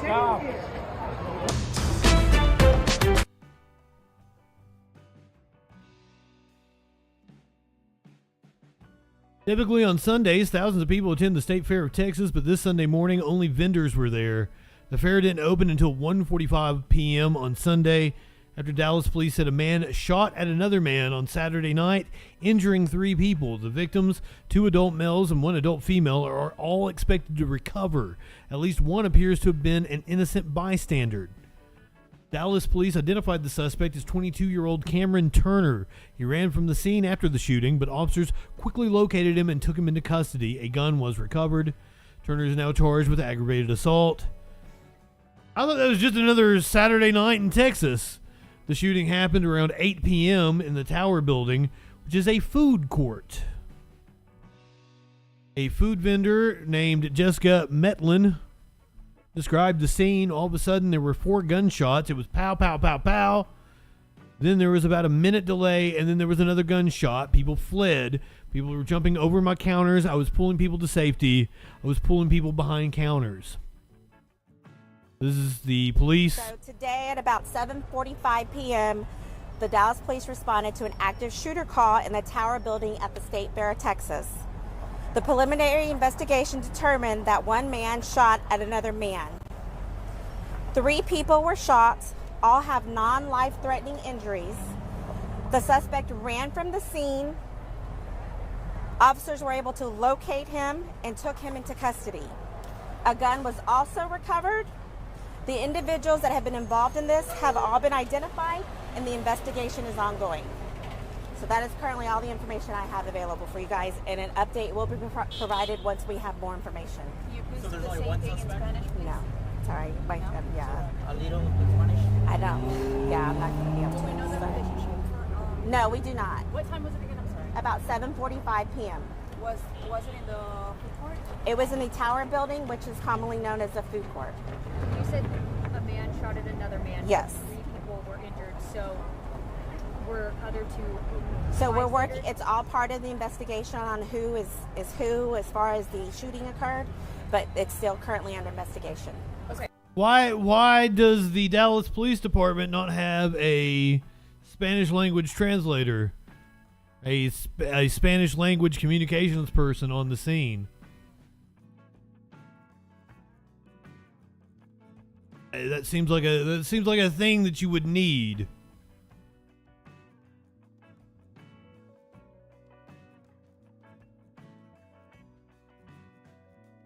Now, I don't know what to expect with this story. Probably need to be a little more high for this shit. I've heard of bait bus. Bait. B-A-I-T. Bait bus.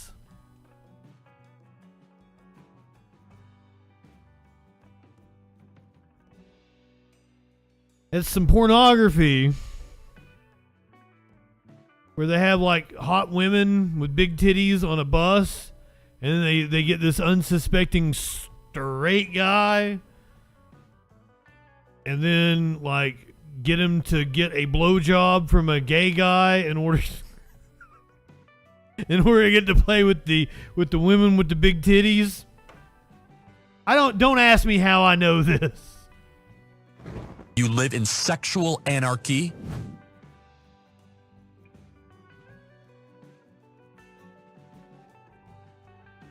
The San Francisco Police Department has what they call a bait car. I'm gonna take a wild guess that these are two completely different concepts. Maybe I'm wrong. Let's find out. New data shows criminals break into 55 cars every single day in San Francisco. But a new strategy by police is bringing that number down. Good evening. I'm Amma Dates. And I'm Dan Ashley. Thanks for joining us. Here are the latest pictures viewers have sent to the ABC 7 News I-Team of car burglaries that they spotted or, in some cases, suffered themselves. SFPD says the number of car break-ins is down 5% from the same time last year, and they credit the use of bait cars. Yeah, and the I-Team's Dan Noyes is here with more on the first arrest in this latest bait car campaign, Dan. Well, Dan and Amma, police sources tell me any arrest using the bait car will have a big impact. That one criminal typically breaks into several cars in a single day. But you're about to see, even with an arrest, sometimes it's not long before they're back on the street. Bait car. This couple from Indiana won't be coming back to San Francisco anytime soon. It's just sad. It's sad to see what used to be a beautiful city come to this. Dan and Linda Olagus were headed to a wedding in Sonoma County last month, but they stopped to tour Alcatraz prison. And you saw Alcatraz? How was it? It was awesome. Fabulous. We're in a great mood after we saw There you Alcatraz. go. I mean, you need to open it up again. Wow. They left the tour boat and walked across the Embarcadero to this parking lot. They thought their luggage would be safe in the rental car. But they joined the 15,357 other people who have had their cars broken into so far this year in San Francisco. They lost cash, a $1,200 iPad, and a $3,500 laptop. The police left a note telling the couple to come to Central Station. They had $3,500 laptop. Either it was an Apple or they got some fucking high-end fucking equipment. The two of them didn't look like they needed some fucking $3,500 laptop. So I'm gonna assume it was fucking Apple. They paid way too much for that fucking piece of shit. So you deserve to have it stolen from you. I shouldn't say that. Recovered their luggage. But they basically told us that, is there a chance for us getting our computers back? And they said, no, your computer will probably end up in either Vietnam or another Asian country. That happened on a Friday. Just 3 days later, the iPad pinged this location in Vietnam, 8,836 miles away. And that laptop containing Linda's work as a photographer was long gone. I thought I was going to hyperventilate. He was probably the strong one in this case because Oh, your work as a photographer. Well, ma'am, allow me to tell you, Dropbox is a service you should subscribe to, and you should back all your shit up. It was just devastating for me. Police say they caught the man responsible for the Olaguses break-in, 26-year-old Robert Sanza of San Francisco. The criminal complaint alleges on that day, September 1st, he broke into the couple's rental car, another rental car, and a San Francisco Police Department bait car. They may be breaking into cars that are put out there by the San Francisco Police Department. The police chief announced the new bait car campaign the week before Sanza's arrest. I was there in court last week when he pled not guilty and set a trial date, and I've been researching Sanza's court records in several counties. Over the past 5 years, Sansa has been arrested more than a dozen times. He has convictions for car burglary, grand theft, hit and run, shoplifting, and more. He was on probation at the time he's accused of breaking into the Oleges's rental car. Robert Sansa has also been accused of evading arrest on several occasions, trying to drive away but slamming into cars, causing injuries, and putting anyone on those streets in danger. February 2nd of last year, police responded to the Japantown garage for a report of an auto burglary. Officers tried to detain Sansa as the suspect, but he fled, got in his car, ran over an officer's foot, and hit a parked car. Less than 3 months later, court records show that police tried to arrest him in North Beach. He was driving a stolen vehicle reportedly used in multiple car break-ins that day. The police sort of trapped him. He's a hooligan. They trapped him down there. Maybe in a ruffian. Sansa hit the 2 patrol cars, drove onto the sidewalk. Might turn into a scallywag. And suddenly the whole house starts shaking. And my wife starts yelling, "Someone just hit your Vespa." His Vespa was destroyed. He had to replace it. The complaint says Sansa hit another patrol car a block. See, that's gorgeous. An officer sideswiped another house. He made it to Columbus and Broadway, where he hit a civilian's car, injuring them. He left the car and ran into Chinatown, where officers finally arrested him. At first, prosecutors charged Sansa with several counts of assault upon a peace officer with a deadly weapon, hit and run, evading an officer with willful disregard, and a misdemeanor, possession of burglar tools. In a plea deal, all the charges got dismissed, except for a single count of evading an officer. That's wild. Pissed. There's no way a person doing all of that damage should be let off with just evading. Sansa got out with time served in that case, a little over 6 months in jail. Whoa. I mean, he did 6 months in jail. The police union president tells me deals like the one Sansa got do little to prevent future crimes. Why is it that, we continue to give, breaks and passes to people who just really are just showing they do not want to do the right thing? At that same news conference announcing the bait car campaign, District Attorney Brooke Jenkins promised to prosecute car break-ins more aggressively. That's what we are trying to... I'm just going to point out, the dude seems industrious. He seems like a hard worker. He's willing to put in the effort.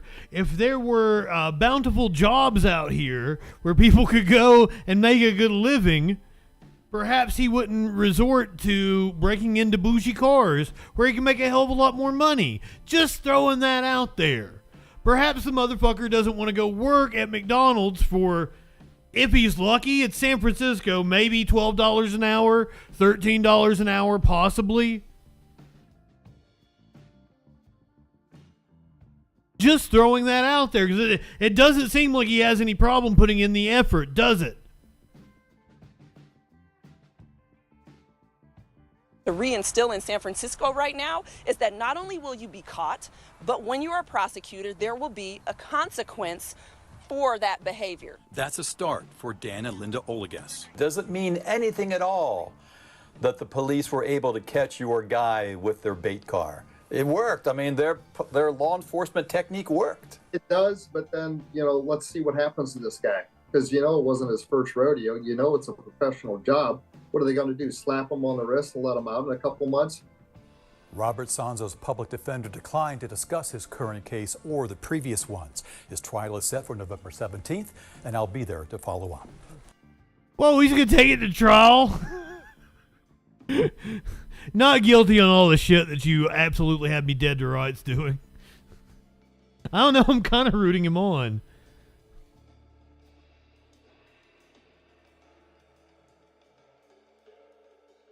On Friday, as I said, if there were bountiful jobs out here where people without, a fucking college education could just go and make $30 an hour, I doubt he'd be doing that now, would he?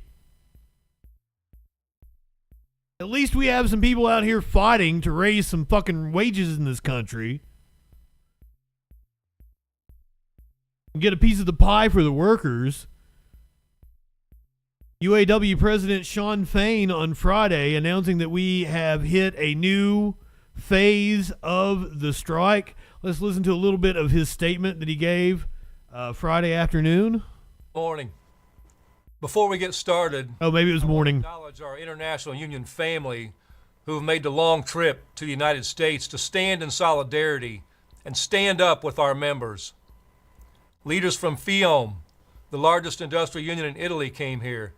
I'm wearing their hoodie today. They were joined by our union family. It's not as pretty as your Eat the Rich shirt. Just throwing that out there.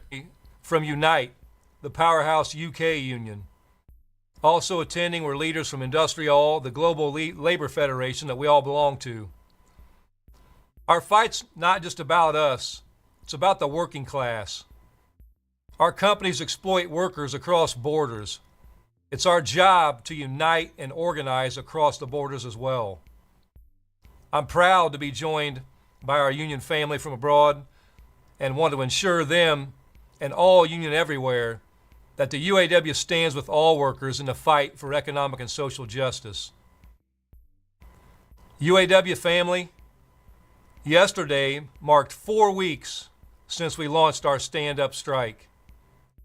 I want to take some time today to talk about where we're at, what we've accomplished so far, and what's next for our fight for justice at the Big Three. We're entering a new phase of this fight, and it demands a new approach. We're done waiting until Fridays to escalate our strike. Today, we're not announcing an expansion of our strike, but we are prepared at any time to call on more locals to stand up and walk out. As always, I want to first take time to honor our UAW family that's currently on strike.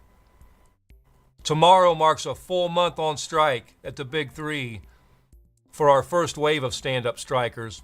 Local 900 at Ford, Michigan Assembly, Local 2250 at GM's Wentzville Assembly Plant, and Local 12 at Stellantis' Toledo Assembly Plant. So tomorrow, I'm calling on all of our UAW members and our allies to head to a picket line. Celebrate these members who are leading the way. And not just our Big Three members, not just for the UAW, but for the entire working class. Our stand-up strikers embody the best of our union. The sacrifice, the courage, the creativity, and the pride. The picket line is a sacred place. There's a lot of long, dark nights, and there's some bright, joyful days. We reunite with old friends, and we make new ones. We learn what it means to stick together through hard times. And it's not just the Big Three. Blue Cross Blue Shield of Michigan also just marked 30 days on strike. ZF in Alabama is coming close to that point. And our union family at Thombert, Dometic, and West Rock have all been on strike for longer than a month. They're holding the line for a fair contract and are holding out against concessions. Our latest strike is at Mack Trucks. Our union family at Mack overwhelmingly voted down a tentative agreement. They decided they were not done pushing and they want to fight for more. And this is critically important. The ultimate authority in our union is the membership. We decide together whether we've won enough or whether we need to keep fighting for more. That's the union difference. The boss doesn't decide. The UAW president and the IEB don't decide. The membership decides. And we collectively decide just like we collectively bargain. You know, there's some that are trying to say that I'm raising members' expectations too high. They think it's dangerous. No, this is refreshing. Class, they deserve more. I want to be clear on this point. I didn't raise members' expectations. Our broken economy is what's raising our members' expectations. And our members are right to be angry. Corporate America rebounded after the Great Recession, and profits are soaring. In fact, corporate profits have hit a 70-year high in 2022. Meanwhile, the working class has kept going backwards. We've seen our standard of living decline due to stagnant wages and rising inflation. Income inequality in the United States has now risen to heights not seen since the Great Depression. So I'm not the cause of raised expectations. The cause is overflowing corporate bank accounts. The cause is company executives making hundreds of times what the average worker makes. The cause is inequality. Standing up for yourself is not dangerous. It's our obligation to the working class and to future generations. What's truly dangerous is to continue to allow inequality to spiral out of control. What's dangerous is to let the ultra-rich get richer while the working class falls further behind.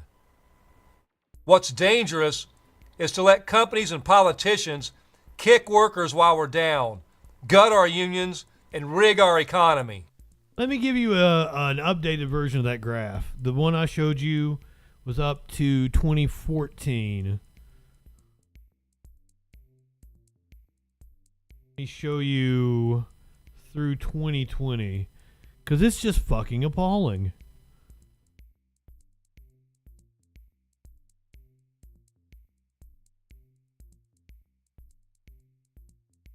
There's the gap between worker pay and worker productivity. Decouples in 1980. Weird. Coincides with Reaganomics. Union busting. Weird.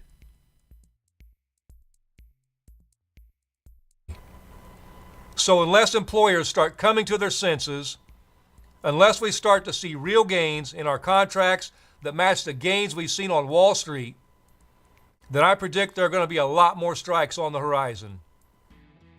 Here in Detroit, workers are preparing to shut down our city's casinos. That's nearly 4,000 workers in the Detroit Casino Council. Almost 1,000 of them are UAW members.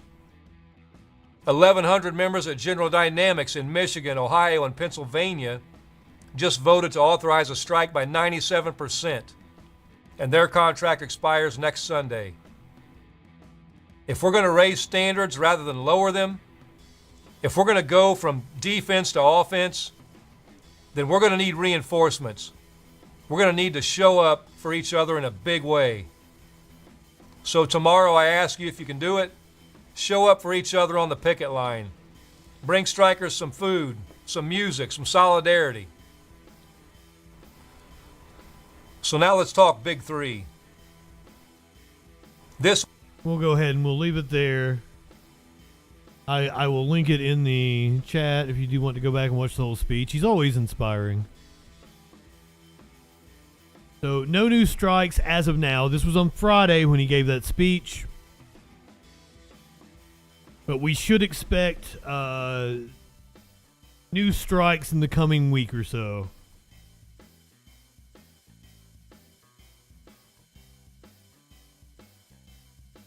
I wonder if this teacher in Kansas, which is probably a right to work state, I'm probably answering my own question here. This teacher in Kansas fired because he's a comedian. If he had a union, that might not have happened to him. Teacher says he was fired because of his TikTok videos. He's also a stand-up comedian, but it seems the district wasn't very amused by his jokes about students. Fox 4's Dave DeMarco shows us why. Today I woke up, got ready, went to work, only to find the parking lot empty because today is President's Day and I'm a teacher and also an idiot. Stephen Taylor is a stand-up comedian for 8 years and teacher for 6, most recently at Olathe's Mill Creek Campus Alternative School. And he also makes TikTok videos. The reason that I'm doing comedy on TikTok is to make money because you only pay me $45,000 a year and I work all the time. But a series of videos at the beginning of the school year got him called into HR with the unusual question, how often he passes gas near students. That's something claimed on his TikTok account. I tell my students the wrong stuff all the time when they annoy me. I tell them that Abraham Lincoln invented the car. That's why it's named after him. He was told to take the videos down and the district's social media policy. The district wouldn't comment on this personnel matter, but gave Fox 4 a copy of this policy, which requires staff on social media, as you can see here, to maintain the same level of personal responsibility, discretion, and professionalism expected in any other form of communication. They don't understand it. The social media policies are designed for MySpace. They are years behind where we're currently at in the world, which is TikTok is alive and well. Everybody's on it. Policy goes on to say you shouldn't post anything online you wouldn't say at a public meeting or to a member of the media.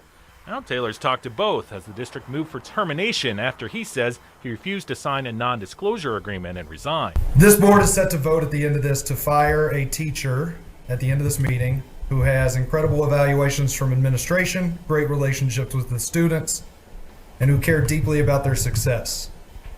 I am that teacher, and this is all because of TikTok. I tell them Logan Paul and Jake Paul had a great grandfather named Paul Revere because they don't even know how names work anymore. About lying to your students? What is that? Taylor says it was all a joke, and he's sure his students understood that. But he's had to post another video to them to say he's sorry he's not their teacher anymore. The thing that I feel the worst about is that the students are the ones suffering. And I know deep down that there's nothing I could have done besides sacrifice on my values and, delete the videos and never make another TikTok. With no immediate plans to try to return to teaching, Taylor says he has 30 gigs booked on what he's calling the Teacher Shortage Tour. Dave DeMarco. Oh, that was great. The Teacher Shortage Tour. Excellent. I hope, much like the teacher that was fired for having an OnlyFans, I sincerely hope this is good publicity for him. His name is Stephen Taylor. Let me see if I can grab his TikTok handle real fast.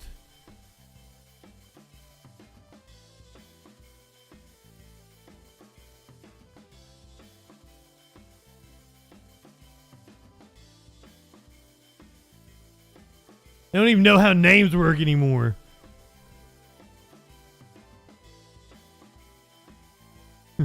I tell my students they're at Stephen Space Taylor. That's his TikTok. I tell my students the wrong stuff all the time when they annoy me. Oh, that was great. No. He seems like a really cool teacher.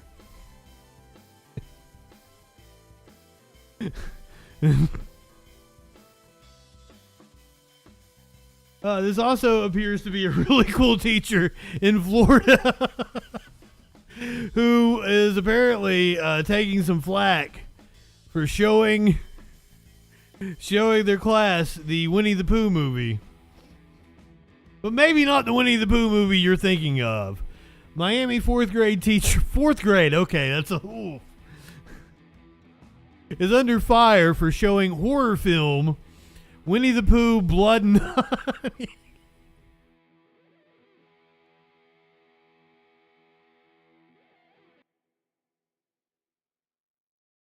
Michelle Diaz's twins were shown the gory flick during math class at the Academy of Innovative Education. Is this some kind of a charter school? Is this some sort of... Did they use their school voucher to go to this Academy of Innovative Education? That sounds like a scam. It's a public school charter. It's a public school charter. And they're watching Winnie the Pooh. This is what school choice does for you. How did I know? Part of the suite of school choice offerings.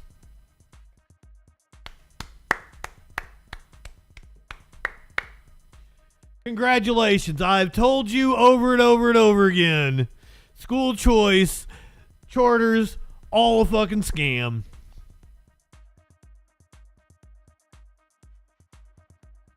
So the Diaz twins claims the teacher didn't stop the movie. Even the students planned for him to turn it off. Please, no.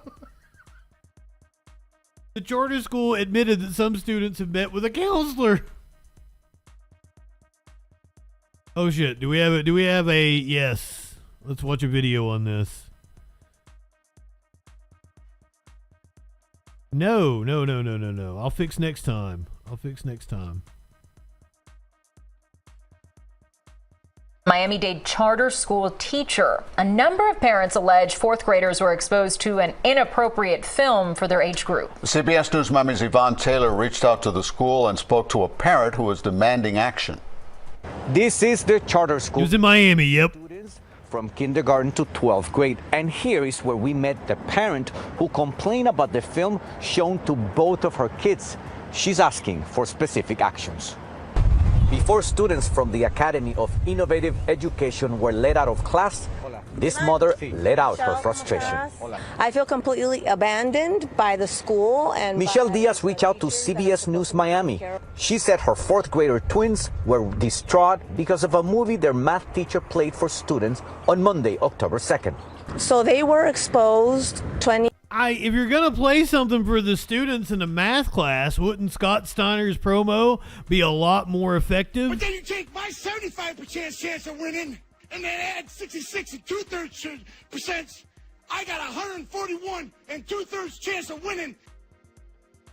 I'm more concerned with the fact that it's a stupid ass charter school and they're just showing movies to kids in the school. I don't give a shit that it was the Winnie the Pooh horror movie. And it would be totally appropriate in a school, if you're talking about copyright law. I don't know if I'd play the whole fucking movie though. Teach the kids something. On Monday, October 2nd. So they were exposed 20 to 30 minutes to a movie called Winnie the Pooh, Honey and Blood. We need to go. This is the trailer of the film. It's rated NR, meaning not rated. The premise? Two bloodthirsty murderers, one of them wearing Winnie the Pooh mask, terrorized a group of young university women. He didn't stop the movie, even though there were kids that were like, hey, just stop the movie. We don't want to watch this and whatever. How was that movie picked? So he said that the children picked it. It's not them to decide what they want to watch. It's up to the professor to look at the content. By being a charter school, are you watching the movie at school? Education is not under the umbrella of Miami-Dade Public Schools. This institution hires their personnel independently. CBS News Miami reached out to the head of... No oversight. She responded with a statement acknowledging that fourth graders were shown a segment of a horror movie, and the administration promptly addressed the issue directly with the teacher and has taken appropriate action to ensure the safety and well-being of students. According to Diaz, other parents who were reluctant to be on camera complained about their kids' behavior this week. All these parents are coming up, oh, that's why my son spent the night at my place, in my bed, because he was scared. What does Miss wants? Oh, I want a different professor for them. So you want him out? Yes. Did you address that to the school? Yes. And what did they say? That they were going to handle it internally like they always do, that they're very careful. In Miami Springs, Yvonne Taylor, CBS News, Miami. We'll stay on top of that story for you. Fuck charter schools. That's all I got to say. It's all a scam. Oh, tones. So they skip past Arabian Nights. Interesting. Whereas in my school, this is gonna be wild for you. I actually found this picture the other day. Do I have it?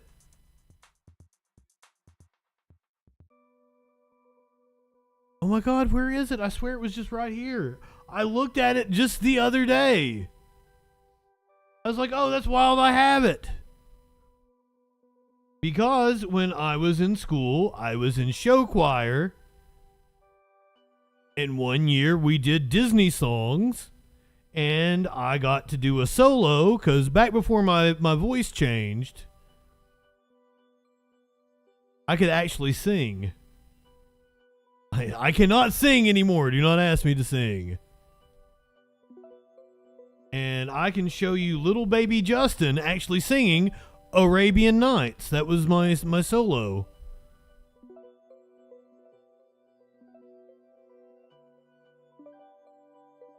Gee golly gosh, I can't find it. Literally that picture of me singing that song.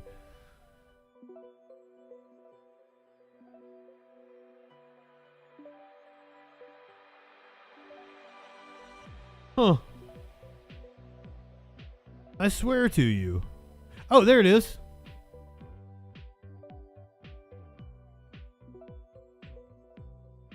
Little baby Justin singing Arabian Nights.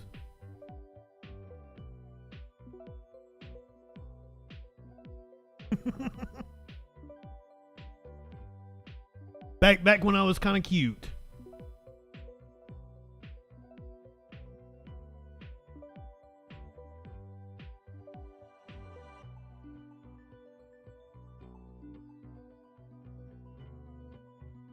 I have no idea what we would have been singing in this one.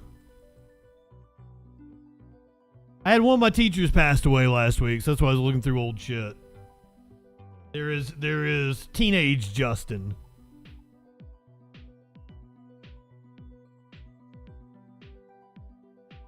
I've heard that Aladdin game is really fucking good. Like, it makes a lot of the lists of like old games that are still really playable. I don't remember what my solo was in this one. And why we're all wearing like sweatshirts and shit. Why I'm holding a rag.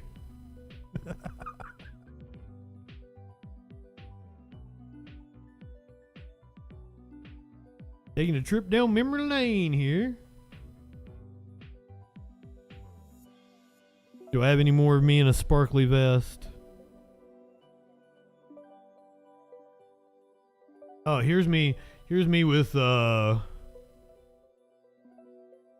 Clinton.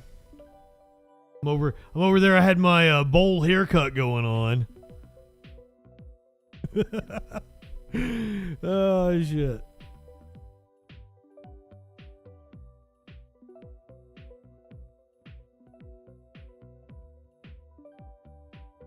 I promised you multiple comedian stories tonight. And this is yet another comedian involved in education, but I think this one is going to go over a lot better than the last one. If I can pull the video up.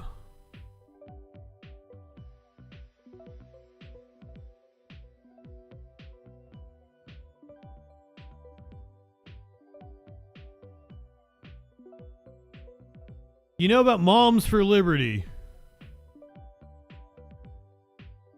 They were apparently infiltrating the Central Bucks school board meeting. And I don't know where this is at. I don't know where this took place at. But this is comedian Walter Masterson, apparently trolling Moms for Liberty at a school board event. I'm here today to talk about these woke schools that are failing to educate our children. When I look around this room, I don't see race. I don't even know what race is. So when you say things like slavery is bad, I'm like, bad for who? The Irish? I brought with me today a book that is available to children of all ages in the school's library. This book is filled with overt sexual acts, violence, it celebrates mass killings, and it's being used to indoctrinate our children. I'm going to read you some passages from this book, and you tell me whether or not this book is appropriate for your children. The Lord tried to kill Moses, but Zipporah used a sharpened stone and cut off their son's foreskin and rubbed the bloody ring on Moses' feet, saying, "You are now my bridegroom." This made the Lord leave Moses alone. If a slave owner beats a slave, male or female, with a stick so severely that the slave dies immediately, the slave owner should be punished. However, if the slave survives a day or two, he should get back to work. The slave is the owner's property. The Lord regretted ever creating human beings, and he was sad. So the Lord said, "I will wipe all the human race off the face of the earth. And while I'm at it, I'll kill the livestock and the crawling things too. I'll even kill all the birds in the sky. I wish I'd never created any of them in the first place." Now, do you think a child should be reading this book full of sexual violence and... Where's the donkey ejaculate passage? I was waiting for that one. Yes, Flash! Great minds. Genocide. Books don't belong here at all. Ban this book and let's focus on science, math, and raising administrators' pay. Thank you. Fuck yeah. But then you take my Hell yeah, 75% math. chance of Teach winning, those kids some and then add math. 66 and 2/3%. I got 141 and 2/3 chance of winning. I'm sorry, that's the one I hit earlier, wasn't it? That should have hit the other one. You take your 33 and a third chance minus my 25% chance, and you got an 8 and a third chance of winning. I've not made titty slap yet, but I'm going to. I'll probably do 2 different ones of that one as well. A titty slap. Give me them titties, eh?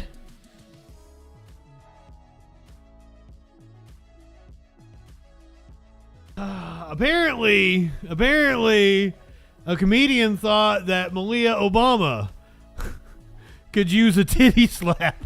That was a horrible segue. That was a horrible segue. I'm sorry.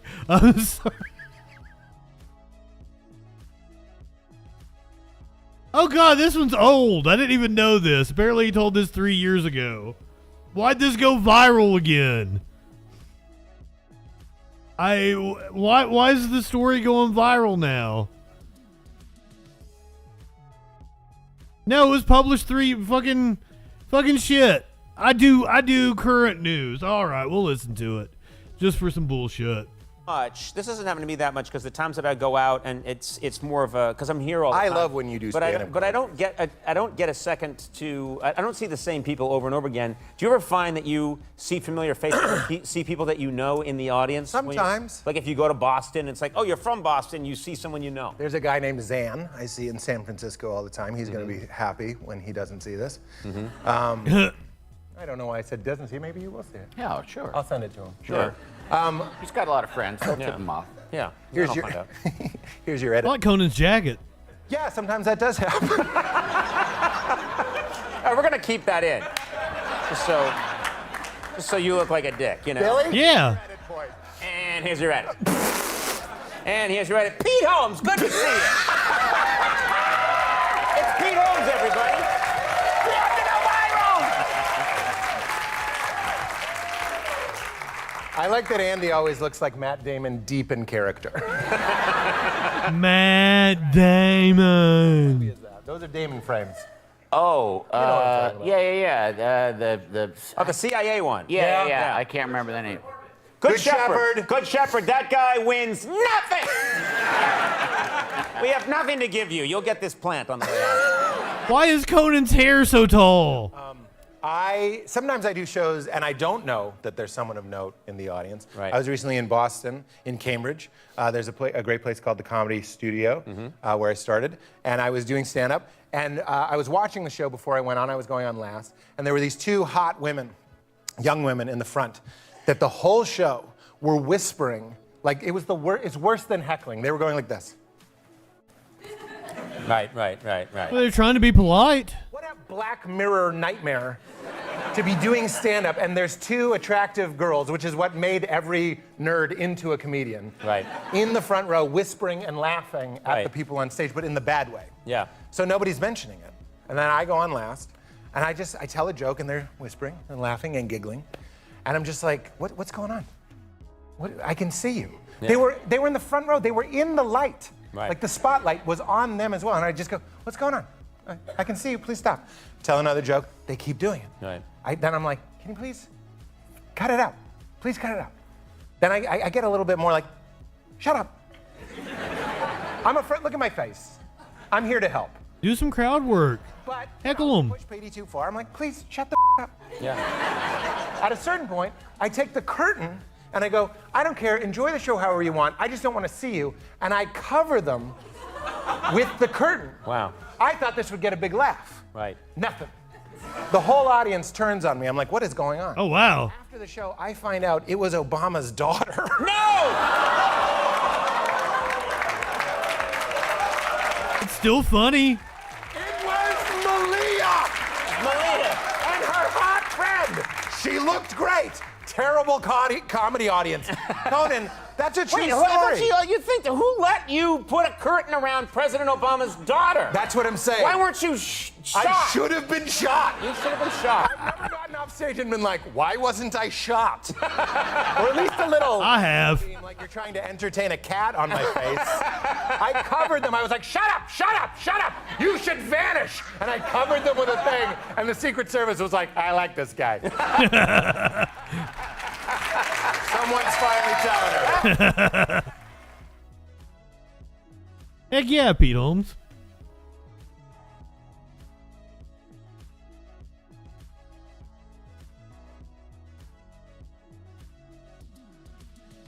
Sometimes comedians get famous people in the crowd at their shows. Sometimes you might be flipping through Tinder, one of the other dating apps, and you might come across Kesha. Kesha apparently looking for a sugar daddy on dating apps. This isn't newsworthy in any way other than the fact that I like Kesha and just wanted to inform you guys you might be able to swipe right on her. Kesha is looking for a new kind of partner after her latest breakup. In an October 11th interview with Cosmopolitan, the 36-year-old singer opened up about how her dating life has changed after being dumped for the first time in her life. Apparently that she's now single. She's on the lookout for a sugar daddy.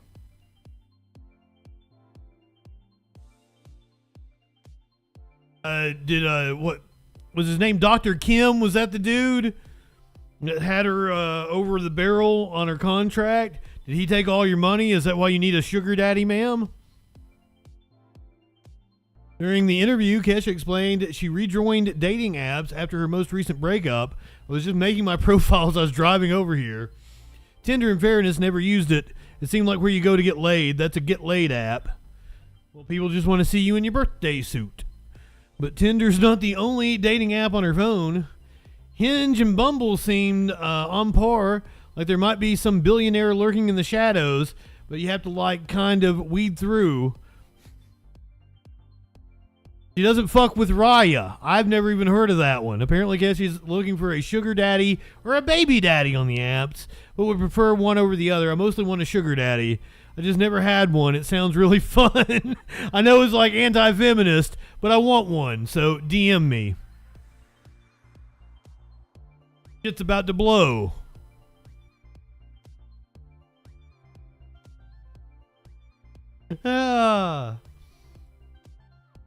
Cool.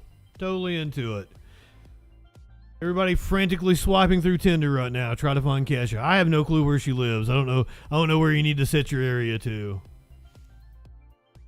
So this is one I did while I was banned from YouTube. So sorry if you've seen this one before, but I want to show it to everybody in case you hadn't seen it, because it's just so goddamn cute. 4 tense hours ended today with a missing Austin cat returned to her owner. The search for Tux started on Saturday when a Lyft driver drove off with the cat. Early this morning, Tux was found on the side of the road. Her cat carrier was nowhere in sight. CBS Austin's Betty Cross found out how Tux is doing after the long ordeal. Tux just saw the vet and got a clean bill of health. Palash Pandey says he's relieved that after 34 hours on her own, Tux is feeling good. Tuxedos are the sweetest babies. Curious self. She's doing really well, no issues at all. She just had some fleas because she was outside, so they gave like an ointment for that. But other than that, just perfectly healthy. She's fine. Tux went missing Saturday afternoon. Pandy says he used Lyft to take her to a vet appointment. When he got out and started to walk around the car to get Tux, he says the driver took off with the cat still in the car. Just walking from one door to the other. And just doing that, he started peeling off. I'm running behind him. I'm banging on his doors. I'm banging on his windows. And he just takes off. Lost cat flyers went up in North Austin, and Lyft put alerts on its app to help find Tux.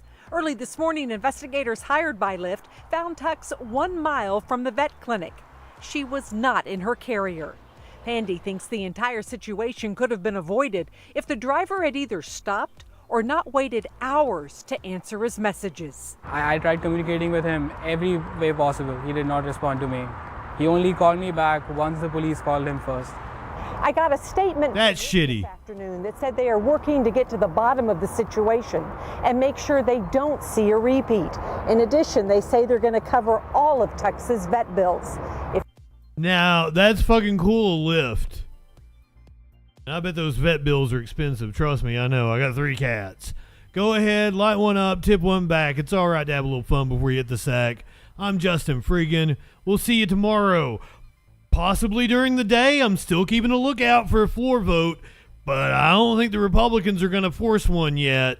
So be on the lookout. We might go live during the day. If not, I'll see you.